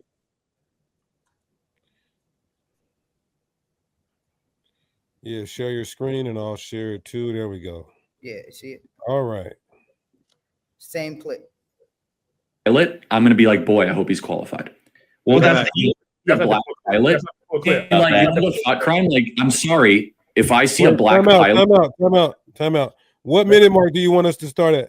Started at the beginning. That's not the full clip. That's not the full We're clip. not going to watch the entirety of the podcast, Elder. That's ridiculous. Well, but notice where y'all started it at. You started at the statement. Started at the beginning. Yes, we're starting at the statement. It's not a statement. But that's not the context. What he's saying. Okay, let's just play it. We ain't got time. Just play it. Okay, from the beginning. Okay. No, this is not the beginning of the video. This is the beginning of this guy's commentary. I want the beginning of his statement. Not. That's where we were at. No, it was chopped. You chopped it. Not you, meaning you, but whoever y'all say. Go to like 45 seconds. Look, this is the full video right here. Look, I posted the full video. Do y'all want me to play here, or y'all want me to go to the commentary on what he said? So do y'all want to go to the full video, or do you want me to play what I got? Well, click on mine, see if that suffices. From here. Everybody mute up real quick. I'll take it from here. Okay. Hold on, that's not the full video though. That's not the full video. It's the clip. Like what he says. Unless it's just got that the audio and just the picture by itself. Unless you said let's take a look. Let's take a look here. Let's take a look here. All right. Let's see if this is not cut up. All right, let me tell you exactly what I said, okay? So this was in response, first and foremost, to United Airlines saying that half of all their new pilots that they're going to... This isn't the original clip, though. But he's explaining that, I guess. But you got... But this, repackaging, now he gets to repackage... Yeah, go back to the beginning of it. Yeah, go back to the beginning of it a little bit, because I think that's what he's... Yeah, go to the beginning. The beginning has the original clip. Right, there you go. It has the quote. Right, the media's claim, right. Now, for the record, Hassan, you see that quote right there on the screen? Before you play it, Hassan, you see that quote that we just played on the screen? Sure do. Is that the statement that you just made? Yeah, that's literally what he says in the video. That's not all that he says. That's not all that he says, but that's what he says. So what we need to do is go to go ahead. That's not all that he said, but go ahead. And I'll go somewhere with that point. Go ahead, play. I'm sorry. I don't think we need to play a video of him trying to clean up what he said originally. No, I believe but I believe if we're going to judge a person, we need to judge a person based on the totality of what they said in context. And we won't have that without the original video. I hope we have it here. I hope we have it here because no, that's Hassan is right. That's him explaining what he said. Right. I can't find the full video. I don't know. Okay, so let's just move on from that. Facade, let's go to a different point. The point was made. Yeah, Radzan, if you could find that, I need the full entirety of the videos just so we can. I'll try to. The only thing I was able to find was like him initially talking about it, but not the full video. But I think I sent y'all a link of it too. I think I sent the link to the original video. What you sent has part of it, Seiko, not all of it. Oh, okay. Wait. I don't think it should matter. No. It's there. It's there. Hold on. I think Seiko. One second. Hold on. The brother dropped off. So 1 second. Wait till he comes back on. Somebody let Rata know he dropped off. And then we'll move on from this because we probably got like 13 minutes until Q&A. Okay. Can I make a point to this effect if you don't mind, and why I'm kind of a stickler for this. And I think JP can attest to this. And some people who are in this in the chat may remember this. There's a video, gentlemen, if you're not aware of it, there's a video called Echoes and Sound Bites. I hate even recalling it, but I'm recalling it for this specific purpose. This gentleman took a video, took a compilation of videos that I made, and he stripped it from its intended context to make it appear and make it seem that I was saying and believing things that were not true. Okay, I understand where you're at, brother, but we have to keep moving. This is the full video right here, but it's on TikTok. I had the whole video the whole time. I just, for whatever reason. All right, so let's play the whole video, and then you guys can say why he doesn't want a black pilot. All right.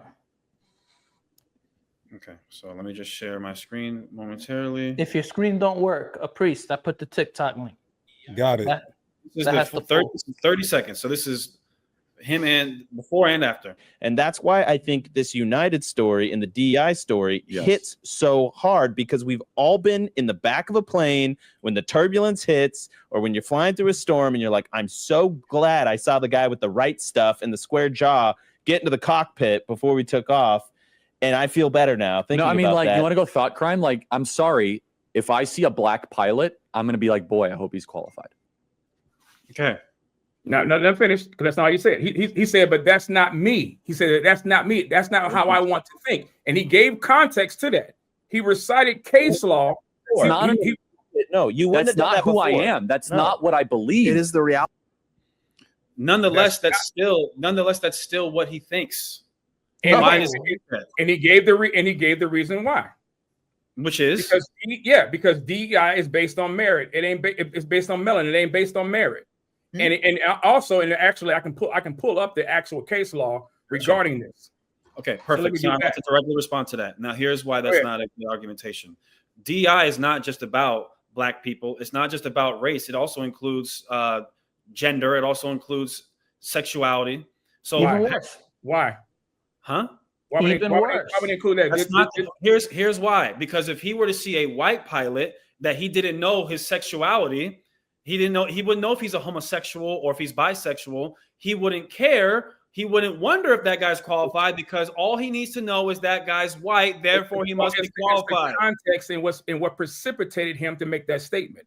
If you're passing a law saying going forward, United Airlines, Southwest Airlines, and American Airlines, I believe, we're going to now adopt and place DEI policies within our hiring practices, within air traffic controllers and pilots. This is documented. This is actually there's over, I think, 900. Let me step in real quick. Are you saying that you have proof that I read it that DEI hires unqualified people?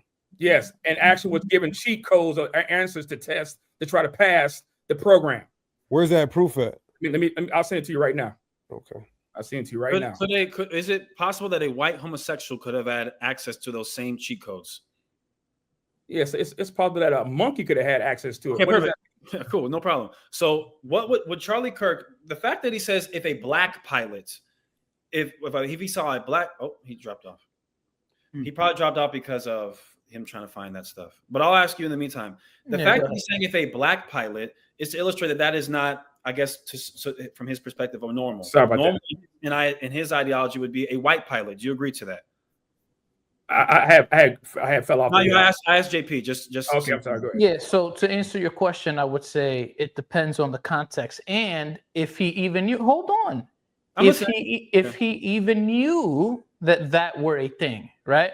So if he knew in his mind that were a thing and he ignored it, then that's one thing. What was a thing? If he was only aware that is specifically for minorities or age gap or whatever the case may be, the point is that regardless, he wants people to be there for their qualifications, not because of their age or their skin color or their race.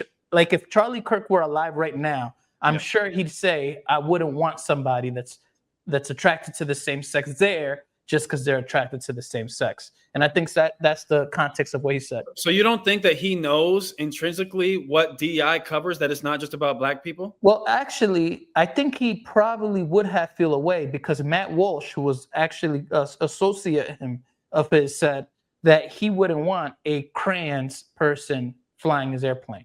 Okay, cool. No problem. So he does know the ins and outs of DEI and knows that it's not just for black people, that it's for religious minorities, sexual minorities, etc. Yet, I just want to point this out. Yet he brings up black people for no reason, even though we're not the sole beneficiaries or even the main beneficiaries of DEI. But again, back to the point. The fact that he's saying if he saw a black pilot would indicate that if he saw a white pilot, he would not question that person's qualification.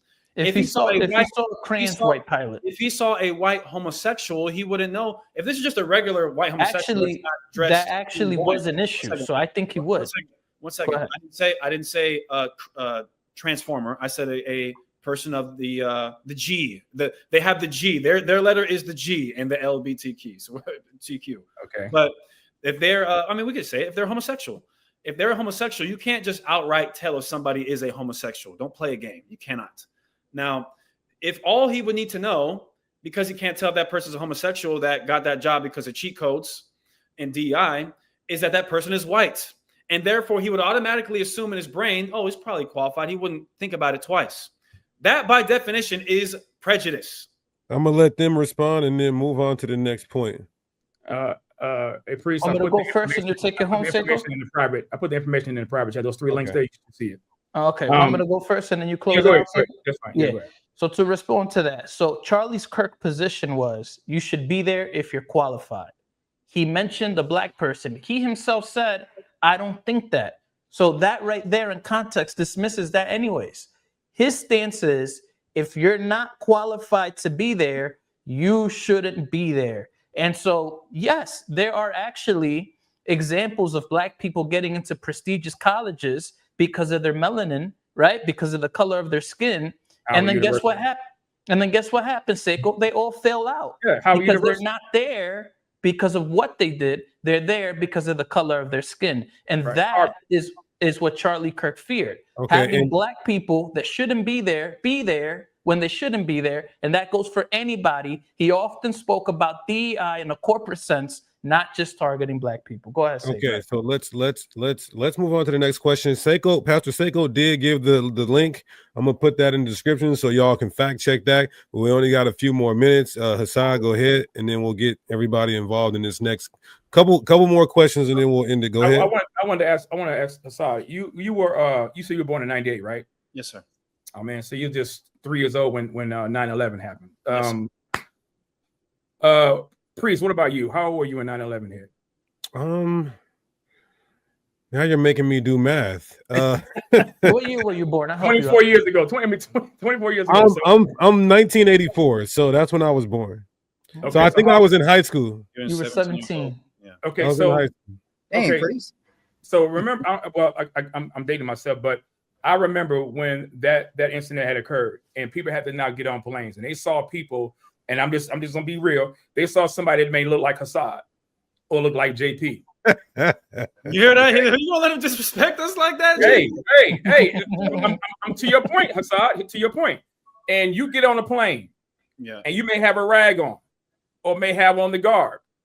Are you going to tell me? Are you going to tell me that we're wrong? Hell yeah, you're wrong. I'm not Arab. Hell yeah. Oh, listen. No, I get Yo, what he's saying. He's saying that because of what they did, but then since I'm a moderator and you brought me in, then you would have to show me where a black man ever crashed a plane in order for us to have those stigmas. No, that's not the point I'm making. That's He's not the saying point. I passed for Arab, so that it would. In the context of prejudice, okay? In the context of prejudice, some prejudice can be justified or forced, like Charlie Kirk said his was. You're forcing me to think in a way that I don't want to think because you're imposing a policy that's not that was never introduced before. So if I get on the plane with you and I see you and JP, I'm sitting on the aisle seat because I got to sit on the aisle seat. Both of y'all sitting on my row now, and y'all sit at the window seat and sit in the middle. I may feel some kind of way after what happened in 9/11. Okay. And don't tell me that was not thinking, because that was the thinking of a lot of people. Okay. 2001, 2002. So his racism was racism could be justified. Go ahead, aside, but let's get these last couple questions. Not racism. Hold on, no. Well, I have to respond to that directly. You said his prejudice was justified, not his racism. Here's the issue with that, Elder. Let me just. That's fine. That's fine. Let me just share my screen. Here's the definition of racist by the Oxford Dictionary. Here's the definition of racist. Look what it says. A definition of racism. Okay.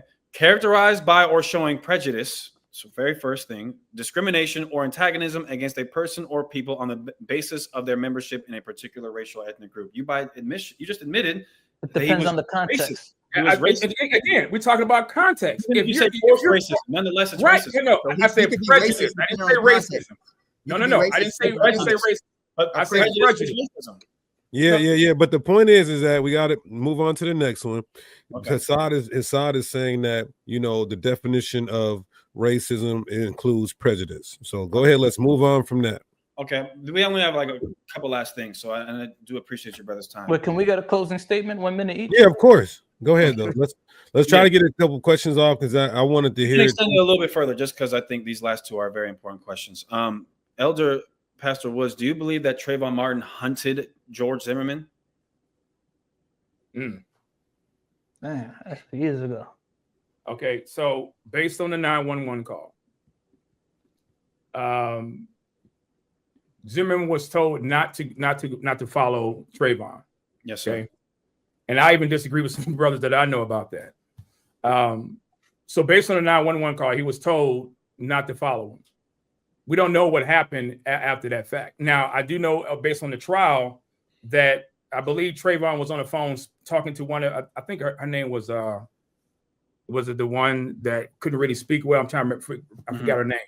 But I believe he had a conversation with with the friend, and he was telling his friend that somebody's following him. Yep. And I believe his friend told him to go into the house or whatever like that. And correct me if I'm wrong, but I'm trying to remember and recall all the details. So it could be kind of muddy a little bit. Mm-hmm. And just for the audience, because I don't think there's been a good job clarifying, just to be honest, the reason why the brothers are asking these questions, because these are the views that whenever we're talking about the views Kirk had or the quotes he said, it definitely needs to be magnified and highlighted. So yeah. Charlie, go ahead, Hassad. Okay. Oh, I was responding to his yeah, you was responding and you said, can he fill you in on the details? You don't remember the details. Hassad, are you there? I think his well, I believe when he was going back to his apartment, I'm talking about Trayvon, that's when he encountered Zimmerman. And that's when the altercation or the fight had ensued. I don't know any other details other than witness testimony. Mm-hmm. And so the point Hassad is bringing up is that Charlie Kirk said that Trayvon Martin hunted George Zimmerman.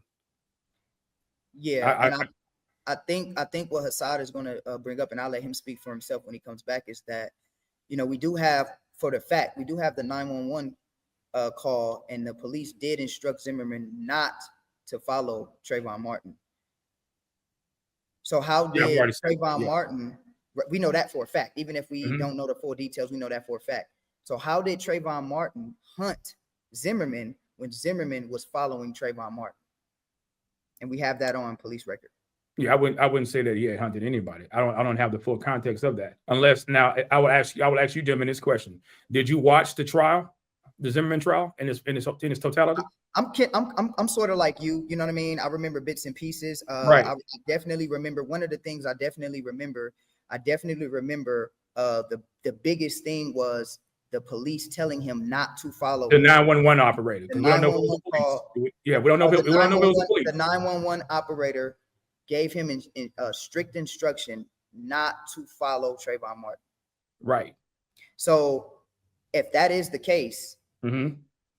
George Zimmerman would be the pursuer. He's pursuing Trayvon Martin. So Charlie Kirk's understanding is that Trayvon Martin hunted George Zimmerman. Do you agree with those sentiments? I can't say that. I don't know about that. I will agree with you that the 911 operator told Zimmerman, don't do that. I don't want you. Do you think it's Trayvon Martin's fault that he's dead, not alive? I don't know. I can't speak to that. What about you, JP? Yeah, so this happened some years ago. I don't remember the details of this. I'll be honest with you. Anything I say, I don't know. Okay. And I would say this as well. For those who are maybe in the chat disagreeing and throwing shots, that's fine. All I'm asking is, have all of you watched the trial in its totality? I remember watching it when it had occurred, but there were many witnesses that were testifying that were not giving the state any defense to hold Zimmerman accountable for what he did. Okay, just to be fair, it was Hassad's question. Did you miss? They're saying that. I think what the brothers are saying is that they disagree if Charlie Kirk did say Trayvon Martin hunted him down. They disagree, but then again, you guys are saying you don't remember or know all the details of the case. Right. Well, before we get to that, do you guys agree? Would you like me to prove that Charlie Kirk said that? Just because I don't want to take this out of context. No, you can go and say. I mean, you can play it back. We're already in the questionnaire time. Everyone can fact check me. He in fact did say that. Hassad, I have friends who are black, white, who have come to opposite conclusions on things that have happened. I wouldn't say they're racist. And I even have a lawyer friend of mine who's black. Not that you said he was racist, Hassad. I'm just saying. Go ahead. Well, I need to understand. Yeah, go ahead. Go ahead. How is it that if we agree, and I hope we could agree, that this black child, that's what Trayvon Martin was. I followed that case very intensely because Trayvon Martin and I were, I think, 1 year apart. So when this case was going on, I believe in 2011, it was during Obama's second presidency or his first presidency. I was following this intently, me and my father. And to call this child a 14, do you have, if you don't want to answer, that's fine. Pastor Woods, do you have any children? I have 6. Okay. Are any in their teenage years? Yes. Okay. If what happened to Trayvon Martin would have happened to your son or daughter, God forbid, and someone was to refer to your child as a hunter when they were murdered unjustly by this individual who was told by the 911 operator to stop following, we don't need you to do that. That's a direct quote. Right. Following him. We don't need you to do that. Right. And then called your baby a hunter. What would you call that? What would you refer to that individual as? I would take offense if I have all the facts of the case, and I knew that my son did not hunt down Zimmerman. Then I will fight it to the day that I die. Okay. But let me ask you a question. Did you watch the entire trial? A large majority of it. I don't know if I watched every. Did you watch all the witnesses? Did you both state and defense? Did you I vividly remember watching multiple. Exactly. So again, to your point and to mine, we don't have accurate recollection to all of the testimony of both the defense and the state to say what actually happened. We do know this, that both sides of the aisle were in disagreement, like to JP's point. I have a friend, bro, who was an attorney, and he and I disagreed on the 911 call. And he's an attorney. And I said, man, the dude was told twice not to get out the car. He said, yeah, he was told twice not to get out the car. He was a neighborhood watch security guard canvassing the neighborhood, and they told him not to get out of the car. But based on DNA evidence, this is what it was based on court documents, based on DNA evidence and witness testimony, Trayvon Martin was the aggressor, not Zimmerman. And I'm just going based off of what the court document said. That's all. I understand. Well, let's just state this. That's because he's confronting a grown man who's been following him in the middle of the night. But nonetheless, there's something that I wanted to say in regards to that. Do you believe that Charlie Kirk had all of the evidence? And if based on the answer you give, if he did not have all the evidence, don't you believe that it is extremely irresponsible to call this black child a hunter without having all the evidence? Absolutely. It wouldn't matter if he was black or white. Okay. If he didn't have, but the qualifier you just mentioned is if he did not have all the evidence. Yes, it would be. It'll be wrong for anybody to say. All right. Last question. Okay. Elder, did you celebrate the 4th of July this past July 4th? I think I did. Okay. What about the one? Do you remember the last time you have not celebrated the 4th of July? No, not really. Now, when you say what you mean by celebrate, barbecue? Barbecue. Yeah. Okay. Do you think there's anything wrong with celebrating Thanksgiving? Nope.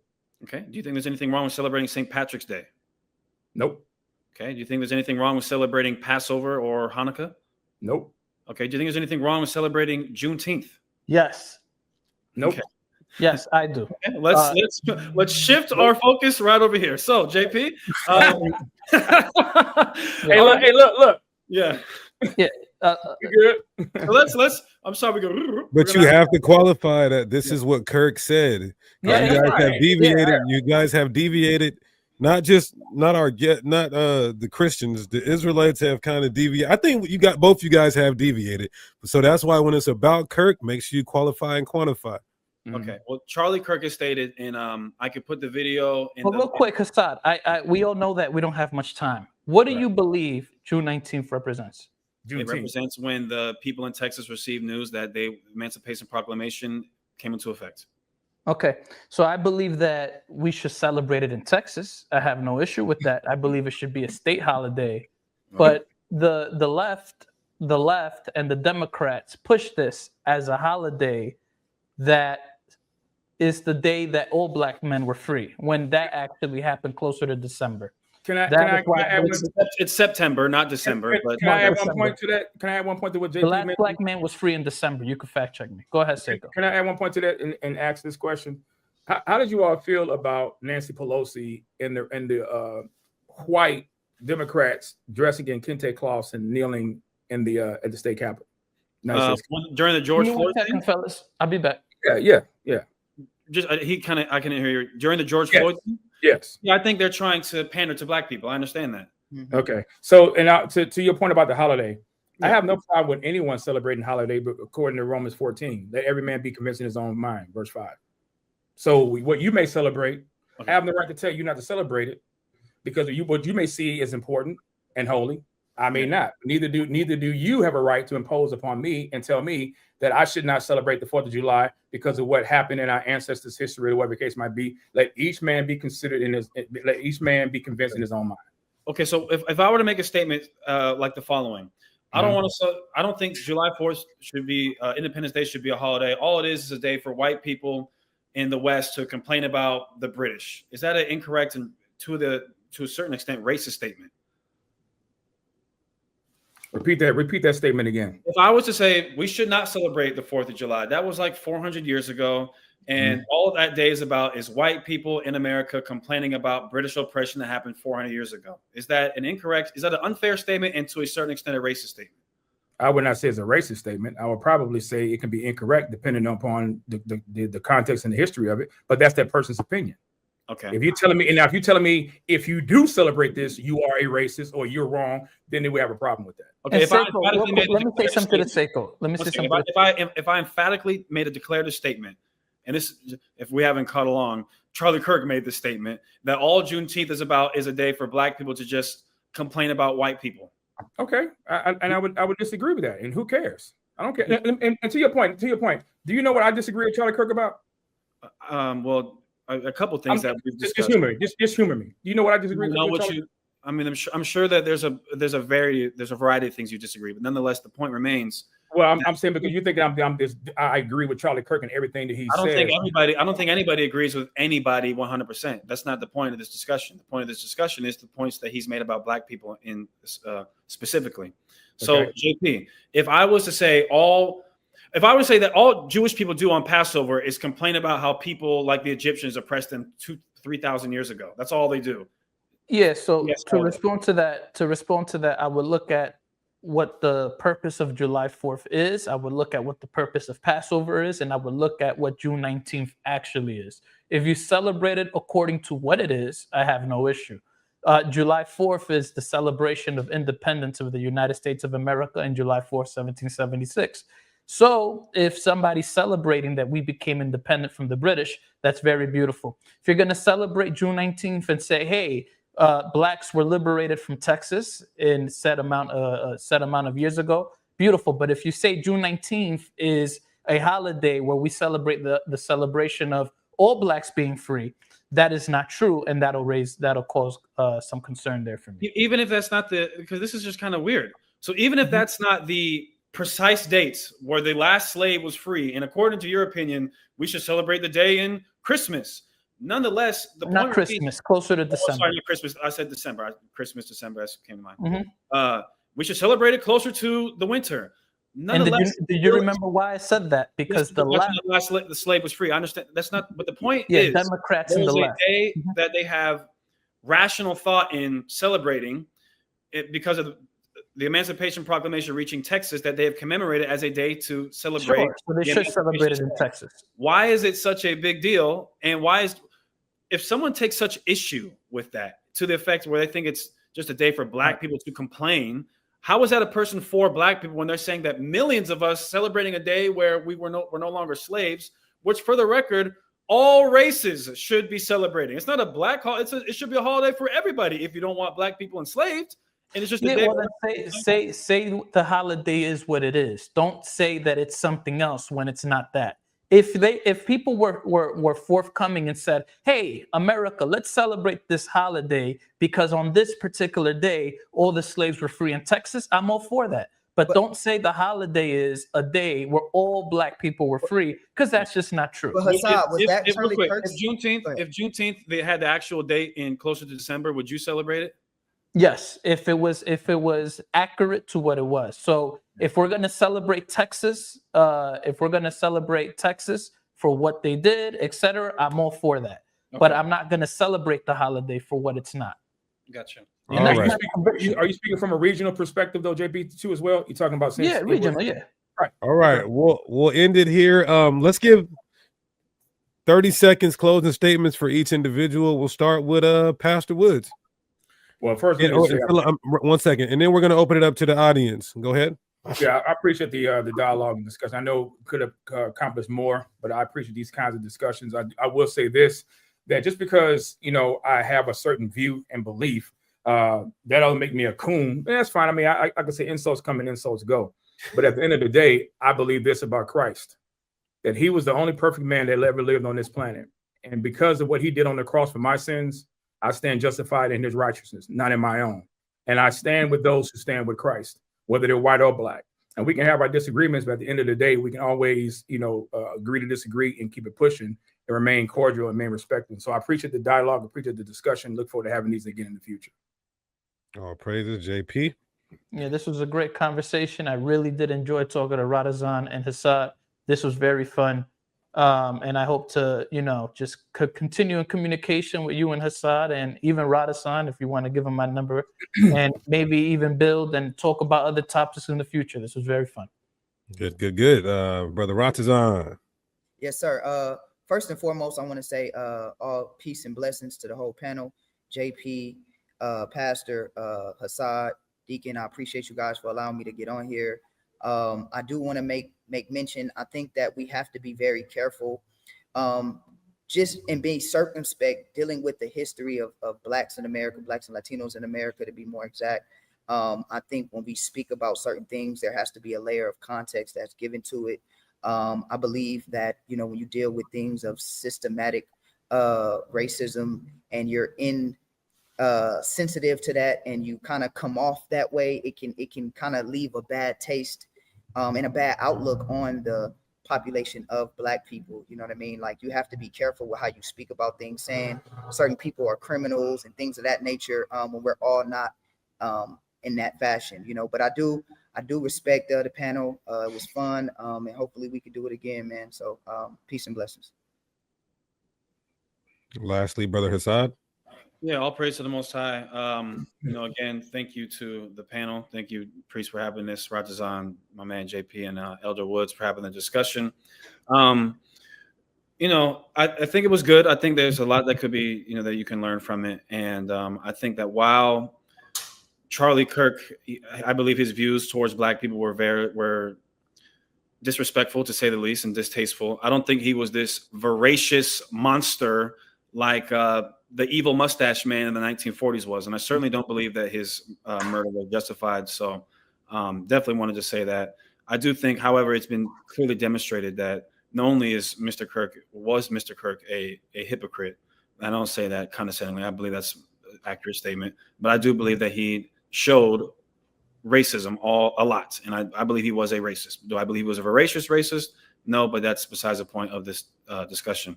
To Elder Woods, in your closing statement, you said, you have your own opinions and that doesn't make you a coon. Well, I'm not getting ready to say, well, guess what, brother, you are. That's not what I'm saying. But I do think, brother, that, and you are my elder, so I don't want to be disrespectful, but I do think there's a degree of that comes from some guilt over some of the things that you do believe. And if that's not the case, then hey, that is what it is. But I think we'll be open for conversation if you're open to that. A debate on if you're a coon? Yeah. No. I mean, I guess that would be good. I mean, maybe we can set something up in the future, Elder. Yeah, very near future. Okay, but I don't want to be disrespectful. I do love you as an elder, and thank everybody for having the discussion. All praise to the Most High. All right, I thank you, gentlemen, as well. We'll get straight to the comments. We got about 12 minutes. This is not a question, but I'm going to take it as a question anyway, because there's so many people on here. I'm going to have to really focus my eyes and go find some glasses to see which questions and who you're. So it says, no question, just a statement, Pastor Seiko. So I said, if you're going to make a statement, make sure it's respectful and not insulting. So we're not going to address that. May I respond to that? You can respond, but I also want to let the chat know and people in our camp, if you're going to ask a question or even comment, you don't have to make it disrespectful or insulting. You don't have to call him psycho. If you feel like he's a sellout, I don't think that's an insult. If you feel like he's a coon, I don't think that's an insult. But like the psycho, name calling, we don't have to do that. Yeah, but that's cool. Like I said, there was a lot of ad hominems in the chat, but it's cool. So I would ask, what makes me hate my own people? Because because I want to hold my people accountable for the things that we do, knowing that when we stand before a thrice holy God, that we're going to give an accountable, we're going to be an account and give an account for what we do in our body, whether good or bad, whether the Bema seat of Christ for believers or the great white throne judgment, which you don't want to be at. So when I talk about how the Black community has allowed our own people in the womb to be annihilated, over 20 plus million and counting, who's responsible for that? Is it because I hate my people because I'm holding us accountable for that? Or because I'm trying to raise awareness and tell our people that we don't have to fall for the plans of Planned Parenthood and her schemes, which since its inception, the Democrat Party and Black folk have been in bed with it for at least 6 decades. Yeah, so if you guys aren't gonna, what it is. no, listen, if you I guys agree with are, 100% on that yeah, last no, one. I was just gonna say that. He couldn't have said it better than me. I agree with him on that. Black people talk all this Christianity, but always in line with the Democrats. It's crazy work. So I do have a question as the moderator. Both of you guys agree with Charlie Kirk's view. He subscribes to the slogan, "Make America Great Again." I do. Okay, JP? I do. Yeah, I mean, on the face of it, yes. Okay. I do. So Pastor Woods, when was America great? When we were free as a people. When we were able. What years was that? Oh, well, I'm glad you asked that question. I'm glad you brought that up. Since the early 1800s, when we started having Black representation in our political parties. And oh, by the early way, 1800s? Yeah. I'm glad. We were free? Yeah. Can I give you some names? No.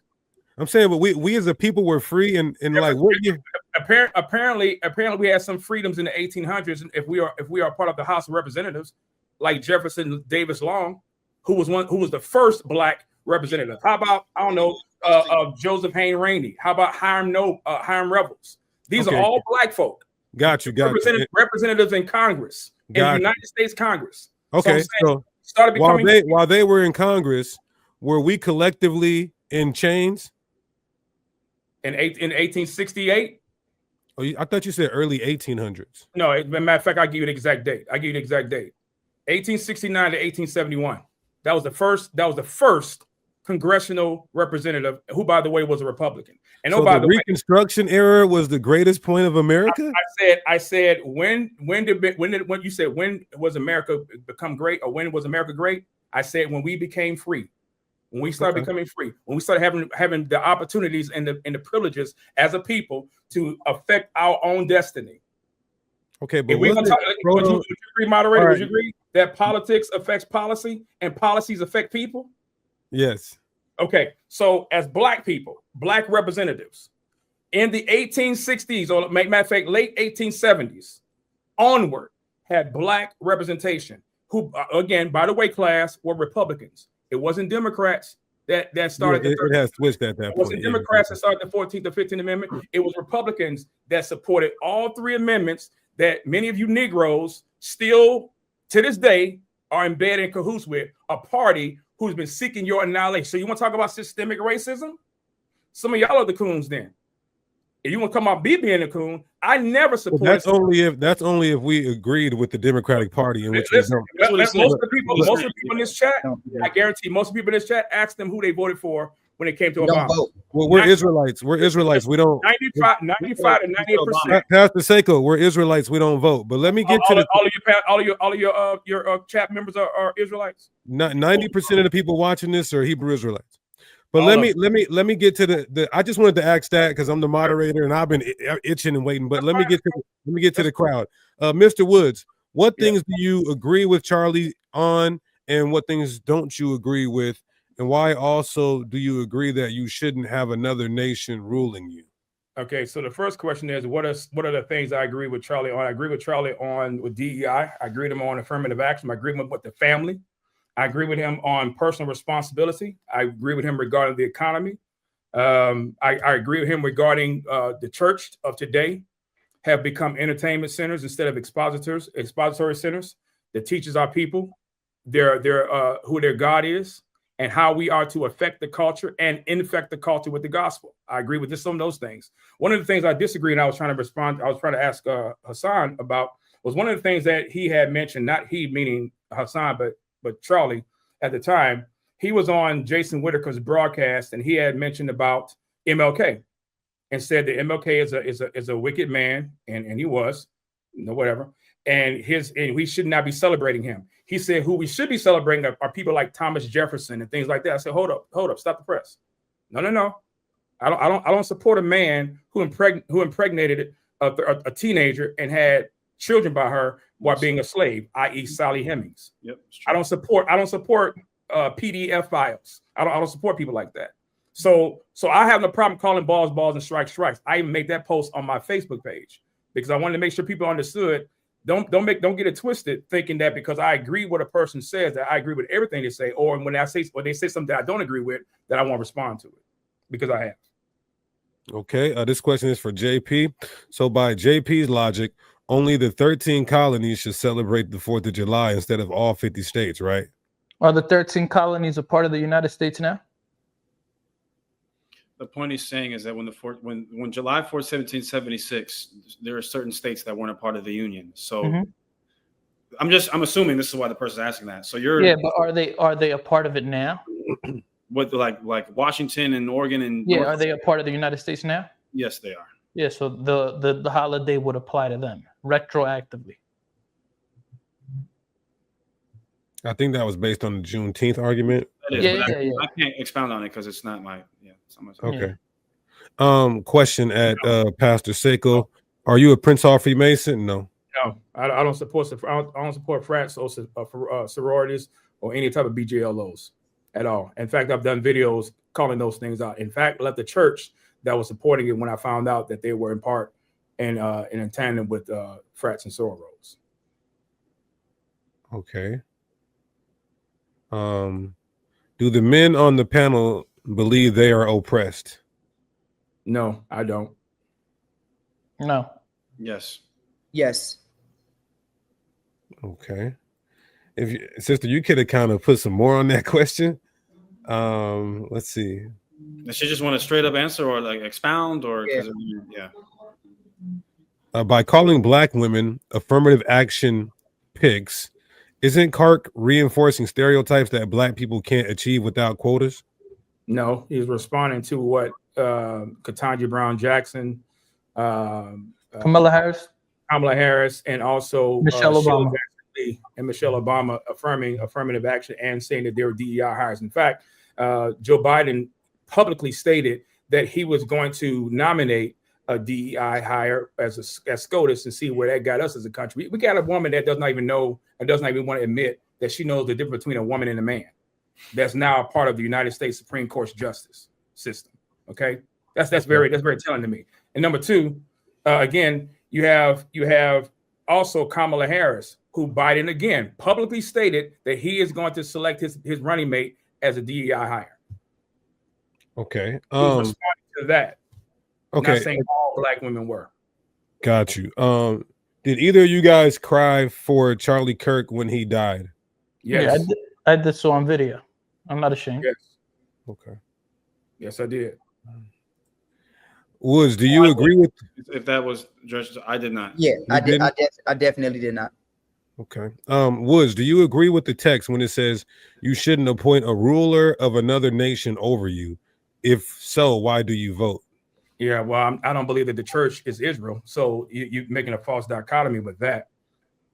Mm-hmm. Moses was writing to Israel, not the church. For that one, that was easy. Question for Seiko. How many were still being lynched and unjustly unalived during the time you said basically America was great? Oh.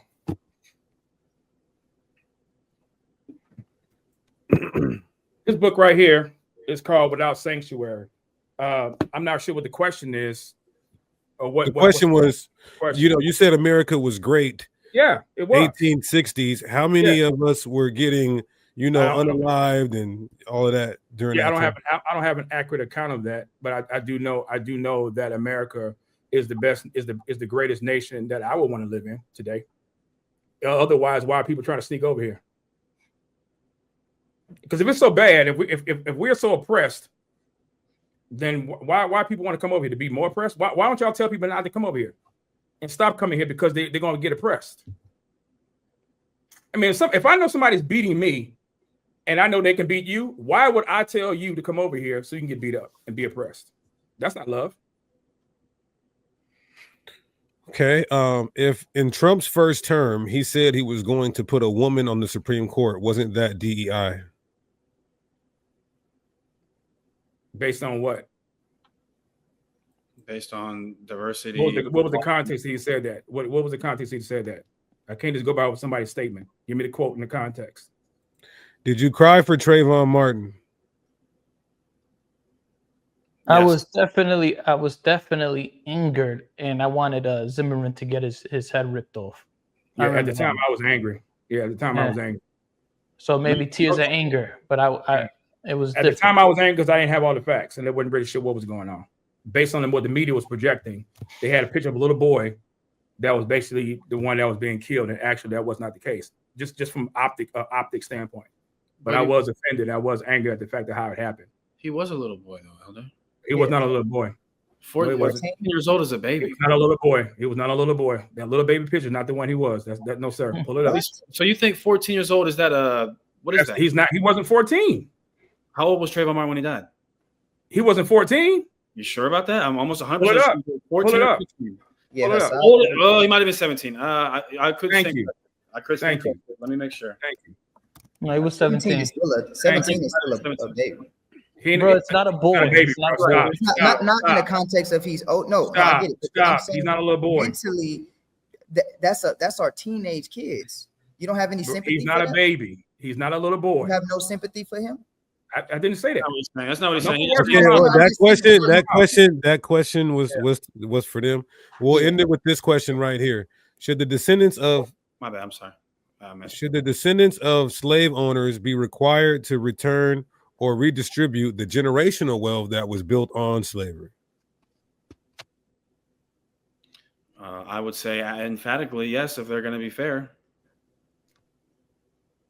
I would say Descendants yes. of slave owners be required to return or redistribute the generational wealth that was built on slavery. Good question. I would probably say this. No, I would probably say this. Are they required to? No. And descendants of slave owners, is that including black people too? Yeah. Did black people receive generational wealth from that? Some slave owners did that were black. Where these black families at? Where's the black rich family right now that got their riches and wealth from? Again, do you ever heard of a gentleman named Anthony Johnson? No. He's just one. He's just one. Matter of fact, get the book called Black Slave Owners during the slave trade. I know there's black slave owners. I'm saying, here, I understand that. Did they acquire generational wealth and pass it down to where the people today still benefit from it? I'm not a Johnson. So I don't know. So that'll be an open-ended question. I don't know that. But we're talking about across the board, then that would include black folk in this country who owned slaves and generated wealth from that as well too. Mm-hmm. And went to court to get their slave back when the slave had ran away from them.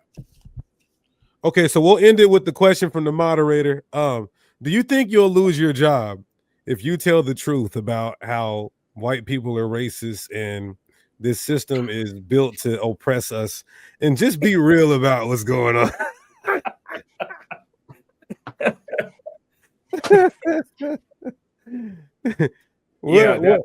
That would probably cause me to be terminated for spreading lies. I get it.